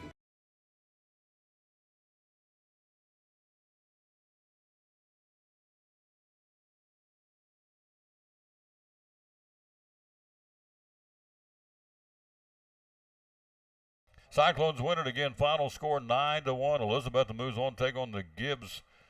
What are the Gibbs? Gibbs Warriors? I have no clue. I just went blank. I've got Eagles in my mind for some reason, but I might be wrong. I'll look it up. Talk about this one, Coach. Again, we lose 13-2, Doc, and we come back and win this game tonight to move on to the sectional. Big win for this program. Young team. Give us your thoughts, would you please? I think what you just said is an important point, that you got to be able to have a short memory. This team, a young team, overall, I think that paid as a positive today. Just being able to put that loss behind us, a game that we obviously wanted to win, but be able to come back in 3 to 4 hours and rebound, and that's kind of that's the unique perspective about high school baseball, especially, is that sometimes you're playing 2-3 games a day, and a loss you just got to be able to put behind you and have a short memory. So congratulations to Coach Peterson and Volunteer on a great season. I think you mentioned yesterday this is their first time in the regional tournament since 1995, second time in school history. So congratulations to them. They're a tough opponent, but you look at the youth of this team and the seniors on this squad starting off the season. If you look at them on paper, you'd have every reason to believe that a decent showing in the conference, maybe a decent showing in the conference tournament would be good enough. But I can promise you that Ryan and Jared, Joe, Jack, Hunter, those guys out there in the coaching staff and the players, they've had a lot of belief in what they're doing. And it's, I guess, 16-16 now, just going into a sectional game. They've had a lot of belief, and Ryan has said it all season, really, just talking to him at school and, just hearing about the team and updates after games. He's talked about what kind of promise his team has and just, being able to get the right hit at the right time and just kind of get hot at the right time. And so we've been able to do that and advance to the district tournament, win it, and then hang on here to finish up runner-up and advance. And true to your point, go down to Gibbs. You just never know what can happen. So you got to position yourself in the right spot, and we've been able to do that. So congratulations to the coaching staff and the players and the families. We'll be going to the sectional round and advancing next week. They're down there between home plate and first base, circled up, hats off, and praying, giving them credit to the good Lord. And so, led by Coach Presnell, Cyclones win it again tonight, 9-1. We'll be playing the Gibbs Eagles. You're exactly right. Columbia blue and white are their colors, and we'll have them again either Wednesday or Thursday next week in the sectional. I think the format is you play 2 down there. All these sectional games you play 2 at the home site, and if you have to come back for that third game, come back the next day. So it will be a doubleheader of sorts. Coach Pete and her hugging Coleman. It's a special time. Cyclones win it 9-1. They're getting their picture taken right here between first base and home plate with the regional runner-up plaque they're very proud of. This is a young baseball team. Alex Riddle, Corey Green, and Andrew Blevins, the only seniors on this ball club. We are young, we are deep, we're talented, and we're going to make some noise this year. We're not done yet. And they're going to make some noise next year as well, and the year after. A young baseball team. So Cyclones, again, win at 9-1. More on the postgame show right after this from one of our great sponsors. In fact, our sponsor of the postgame show. Be a good time to play him, Tom. Thank you. From Phil's Dream Pit, the quest for perfect barbecue. Hang around. We're going to talk to the head coach and our players of the game right after this. Cyclones win it. We're heading off to the sectional. Final score, 9-1 Betsy. Really easy way to feed a family or a bunch of people. We start them off at 4. Dream Pack for 4 runs $32.99, gives you a pound of meat. You can do pulled pork or pulled chicken, either one at that price. 3 sides, it's a pint each, so it's a 4-ounce serving of meat, 4-ounce serving of 3 different sides, gives you a really good meal that'll fill you up. It's not something that you eat and you're hungry later, an hour later. I'm going to include your buns, your barbecue sauce. Instead of picking up a pizza, come by here, pick up a Dream Pack. Your family will thank you. And if you need it for more people, the breakdown on it's $8.25 a person. 12 people, for instance, is $99. You'll see that advertised now from us in a lot of different places. Feed 12 people for $99. That gives you 2 pounds of meat, a quart and a half of each side. Still gives you the bun, still the barbecue sauce. Really, really popular. I had a group at Eastman just order a 16 for Wednesday. So you call us ahead. We can do as many people as you want. We do 100 people, 200 people. We'll put those in pans for you, or as few as 4. So in even numbers, however many you want, $8.25 a person. You can't beat it. Cannot beat it, folks. Again, here at Phil's Dream Pit, the quest for perfect barbecue. The phone number is 349-6437. Hours are open 11 to 7, Tuesday through Saturday. We take Sunday and Monday off, but we're here the rest of the week. Social media? Social media on Facebook. Maybe Instagram later if one of my kids shows me how to use it, but right now it's on Facebook. That's where people watch you, so we'll figure they've got it here. And the website is? Website is philsdreampit.com. You got it. I see a familiar face here. Looks like he's ready to talk to you. He is. That's our buddy Jeff. Going to talk some NASCAR, I'm betting. That's our buddy Brian Pipkin, the owner of Phil's Dream Pit, one of our great sponsors here on the Tom Taylor Sports Show. Talking with Dr. Erin Kaiser from Physical Therapy Services. Tell us what you're all about. Well, we're physical therapy, and so what we do is we put people through rehab, whether it's surgical or non-surgical, and try to get them back as functionally possible as fast as we can so that they're functional. Yep. Things you guys do, things that you offer, the ways you take care of people. Okay, so we have a bunch of equipment that we get to use on people all the time. So we have an Alter G, which is an anti-gravity treadmill. We have a Biodex. We have new steps. We do a lot of manual. We do modalities. We really do it all. We treat knee replacements, shoulder replacements, rotator cuff. We do vertigo. We do carpal tunnel. We do neuropathy. We do it all. Do it all, yeah. and do it well. Thank you. 2 locations? Yes, 2 locations. One is 1975 West Elk Avenue. That is our main orthopedic clinic. That's where we do the athletes and the adults and that kind of thing. And then we have a pediatric clinic. It's in medical care, 1500 West Elk Avenue, and that's where we have PT and OT for kids. They have a lot to offer, folks, so the best way to do is find out through social media what they do offer, and how do we find you? So we have Facebooks they're separate from both of them, the ortho clinic and the pediatric clinic. And then, of course, you can always just call us or grab me on a sideline. You'll probably find me there most of the time. There you go. Dr. Erin Kaiser, one of our great sponsors of the Tom Taylor Sports Show and Cyclone Sports at Physical Therapy Services. Thanks.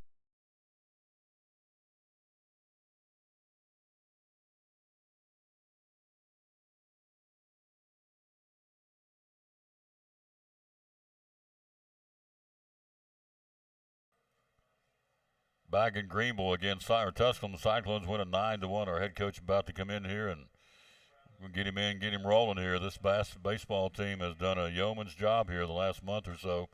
They have really, really grown up in front of us, and I mean, they again, look what they've done. We're heading off to the sectional. Who'd have thunk it? Let's put the headsets on. He's there. Our head coach is Coach P. Turn around right there, and boom. Been a while since I had these on, Tom. Congratulations, sir. Great job. Yeah, I'm proud of these kids. Oh gosh, yes. Super proud of where we've come. You know, it's been a tough road to get here, and I'm just proud of where we are on May 11th, 2024. And so we get to go down the road, get to play in a sub-state game for a chance to go to the state tournament. And I couldn't be happier with these kids. And yeah, you know, the day didn't go the way we planned it. But hey, I told him a week and a half ago before we started postseason. I said, you're going to have a loss, and there ain't a loss this year, or this time of year. It's going to be easy. That you're going to say, well, we'll bounce back tomorrow. When you lose this time of year, you're like, okay, now we're up against it, and it kicks something inside of you that kind of caveman. You know, sense of urgency. Yeah, you got to fight for my life, and so we went to Chick-fil-A, and I told him, I said, don't talk about nothing but fun stuff. I said, sit here and eat a chicken sandwich, enjoy each other's company, cool off, and then we'll go back and we'll play a baseball game. And Tom, they've done everything I've asked these kids to do. There's not a day I've come out here that I've said, I just wish they'd do what we say. They bought into your system. Right. You know, and sometimes there's baseball stuff like, hey, I need you to swing at that pitch, and they get fooled. And I wish you'd do what no. I'm just talking about as human beings, as young men. They do what I say all the time. And it's hard because Coach P says a lot. Coach P enforces a lot. And so I'm proud of him today for coming out here. And honestly, that's a game that gave us a fit last night, you know. And they were up against it. We were up against it. And we responded and did what we were supposed to do. Cyclones get a big W heading off to play Knox Gibbs, our players of the game today. How about Bugs Meadows? He's hit that ball so hard all weekend long. Got him a couple of RBIs today, and then we give the other player of the game. Didn't have his best up, but he was a gut checker. He's a gamer. Bryson Rowland. Yeah, absolutely, man. The postseason's been very good to that young man, and I think that's a testament to how hard he works and his approach. He comes out here every day to win, but he also comes out here to have fun. Like he is a joy to coach. To watch take on the game of baseball, and I'm super happy for him and postseason. And you know, Bugs has been swinging it well. I mean, that ball he hit last night to that volunteer third baseman, Screamer. Knocked his hat off because he caught it, and the glove came back and hit him in the head. I mean, that's how hard the ball was hit, and man, you hurt for a kid like that because you know you've wanted to see him hit the baseball like that, and he does, and he gets a tough outcome. But he came out here today and did a great job and came back at it and really helped solidify a comfortable win there towards the end, which was nice. A lot of folks are texting me, what is the format next week? Is it Wednesday, Thursday, Friday? I don't know. Do you know? Well, from what the handbook says, it's up to Gibbs to tell us what the format is. It's kind of crazy, but that's the truth. So it starts Wednesday. I don't think the weather looks good Wednesday, but we'll see what happens. And so I'll be having to get on the phone here in the next day or so and figure out how it's going to look. You know what the best part is? What's that? We're going. Yeah, we're going to Substate, man. And I told these kids, I said, you know, in my career, I've got to make several of these trips. This will be my fourth Substate trip as head coach, and I told them thank you for that.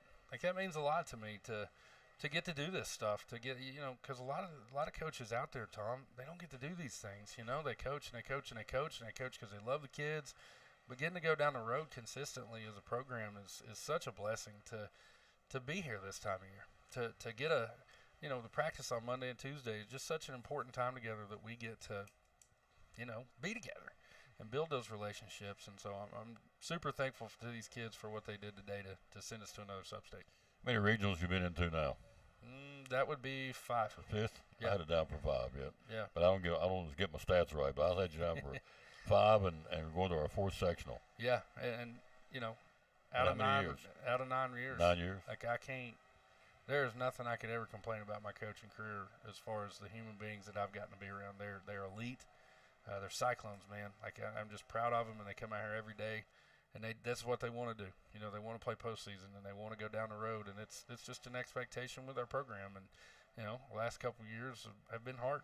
There's been some hard times, and you know, hey, we've missed things here and there, but at the end of the day, this year we're going, and I'm excited for it. And in closing here, I want to pay tribute to this baseball team. Everybody knows what happened last year. No sense going back down that trail.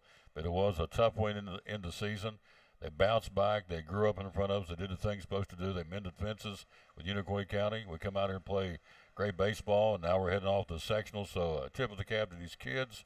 They're classy youngins, classy coaching staff. We have not said much about your coaching staff. Toot the horn to your other guys, would you please? Man, that's not hard at all. You know, I try not to get emotional. But you can't help it. Because you got great people. Yeah, and the thing is, Tom, like, the most important thing God can do for you besides the blood of his son, Jesus Christ, amen, is the people that he puts in your circle. And so when I look at the human beings that are in my circle, that are on my side, when I look down there and see a young Jack Bembry and Hunter Hodges, Jared Ellis, Joe Diaz, golly, you know, one of our assistant coaches is deployed right now supporting this country's freedom in the Air National Guard, and Billy Etter. Like, these people, you know, like, God puts these people in your life, and he blesses you with them. And those guys have been a blessing to me, to my kids. They've helped raise my family, Tom. Like, that's how we do things. Like, there's going to be 2, maybe 3 of my kids riding the bus home with us today, and they're going to be around not only the coaches, but the players, you know, and it's such a family thing. And, you know, families have hard times. There's hard times. There's hard times to be had. You know, this ain't the Brady Bunch. This is real life. But when I look over and see those guys in my corner, man, our little group text is best staff in the state, Amen. And they are. Amen. And I've got 3 or 4 going on with staffs from different years, and that's the thing in Elizabethton, man. I'm just telling you right now, we have coaching staffs across the board that are a blessing to our community, that are helping raise the next lawyers and doctors and real estate agents. They are doing it day in and day out, and it is a hard job, especially as assistant coach. You know, I get to come over here and talk to you and get all the glory. I don't want it, but at the end of the day, just being an assistant coach is so hard because you're so invested, and you've got wives at home that are taking care of kids, and they're taking Coach Diaz drove all the way back to Johnson City in his personal vehicle. His wife drove his personal vehicle down here because he drove the bus. And then he gets in his personal vehicle that his wife left here for him. She rides home with her dad. He gets in his truck and went to his little girl's recital. And then after that, he drove back down here for the last 2 innings so he could take us home on the bus. There you go. That's what we have in Elizabethton, and I'm beyond proud of this community. I look at these parents down here. I'm proud to be a Cyclone, Tom. Sorry to get all tore up. It's okay to get tore up. But it's been a long day, and I'm proud to be a Cyclone, man. Love you. I love you too, brother. Go Cyclones. Yes, sir. We'll see you Wednesday. That's it. Go celebrate. We'll see you Wednesday. We'll be at Gibbs, ready to go. If that's when we're playing, that's when we're going to be there. It's tournament time, and we'll be ready to roll with the Cyclones. I love you, brother. Cyclones win at 9-1 to move on to the sectional for the 4th time, as you heard him say, in the 9-year coaching career of Ryan Presnell. And so we'll go to the sectional next week, roll the dice, see what happens. Gibbs, an outstanding baseball team. But you know what? We're a bunch of scrappers, and you just never know. We're going to be there, and I guarantee, my dad used to say this, he told us all the time, boys, kick up a little dust, let them know you've been there. Well, I can promise you, we get down to Knox Gibbs next week in the land of Eagles, they're going to know we've been there because we're going to kick up a little dust and show them we got some Cyclone pride. Great job tonight done by the Volunteer Falcons. They finished their season at 19-18. Cyclones again go to an even 16-16 on the year. We'll get ready to get some closing thoughts here from Dr. John Midden. We'll box this rascal up and head home. Been a long day. It's been a great day. Cyclones heading off to the sectional for the 4th time in Ryan Presnell's 9-year career. Pretty impressive stuff, Doc. Your final comments. Yeah, proud of Coach Presnell and proud of the team just for coming down here and staying resilient throughout the day. Thanks to Tusculum for being such a wonderful host. What a beautiful place to play. And so next week's going to be interesting. Congratulations to both players of the game, us 3 seniors, for just getting a chance to, live on and move on. And it'll be interesting going into the sectional, going down and obviously playing a good team based on what we can see on the final results. Gibbs has had a great season, but anything can happen in high school baseball. You can kick that stuff out the window. Clearly, we won the district tournament and finished runner-up in the region with a sub-500 record. So it's all about playing well at the right time and doing the little things right and coming up with the big hit or the big pitch. And so we've put ourselves in position. And so just really proud of this young team. Again, proud of the seniors too. And thanks to the crowd and the folks who came down and made the drive. Some people who drove home and came back. There's a lot of stuff going on, the track sectionals. And, Watts is doing a lot of dance stuff and recitals today. We got kids involved and plugged in. But I've seen people that have both were here this morning, drove back to Elizabethton or Johnson City, and came back down to support these guys. So it's a big deal, and not surprised that happens, but just want to say thank you to those folks. Thanks to you, man, for coming down and covering and doing what you do and putting out a positive product. I was talking to volunteers guys over there, just getting some notes from them, and just really neat to see how the media world is just continuing to grow. But I'm telling you, you set the standard. You really do, Tom. So we really appreciate everything that you do, and for the kids and for our coaches, and just providing a lot of positive press. And so it's been fun. It has been fun. Thanks for coming down. Yes, sir. Go Cyclones. Love his old boy right here. For our superintendent, Richard Van Huss, our principal, that's him, Dr. John Midden, our athletic director, Forrest Holden, our head baseball coach, Ryan Presnell. Final score, Cyclones moving on to the sectional for the 4th time, as we said, in Ryan Presnell's 9-year tenure. And again, the final score for Volunteer, 9-1. Our players of the game tonight in the second game, Bryson Rowland and Bugs Meadows. Till we greet you again Wednesday at some point, somewhere, I think it's Wednesday, down at Gibbs High School. We're going. It'll be audio only. We don't care. We're going to load up the bus, and we're coming. The Eagles, we're going to serve notice. We're going to kick up a little dust. We'll be there. And so we're getting ready to play a good baseball team. You know what? We're a good baseball team. We wouldn't be going to the sectionals. It's a two-way street. Final score, Cyclones win at 9-1. Have a great day. We'll see you back Monday. We'll be live at Chick-fil-A in Johnson City with the Tom Taylor Sports Show. We'll wrap it up by telling you again, as always, to bloom where you planted, and win or lose, be a good sport. And we'll do the definite closeout with our verse of the broadcast. It is from the book of Luke, Luke 28, and it says, it is Luke 28 goes like this. Oh, lost the darn thing now. Here it is, Luke 28. There it is. Let's do Psalm 68:19. That's just as well. Praise be to the Lord, to God our Savior, who daily bears our burdens. Psalm 68:19. Praise to the Lord, to God our Savior, who daily bears our burdens. See you Monday. Have a great weekend. Cyclones are heading off to the sectional. How about them Cyclones from Betsy? Thanks to you for listening, and we'll tell you as always, bloom where you planted. And win or lose, be a good sport. Thanks for listening to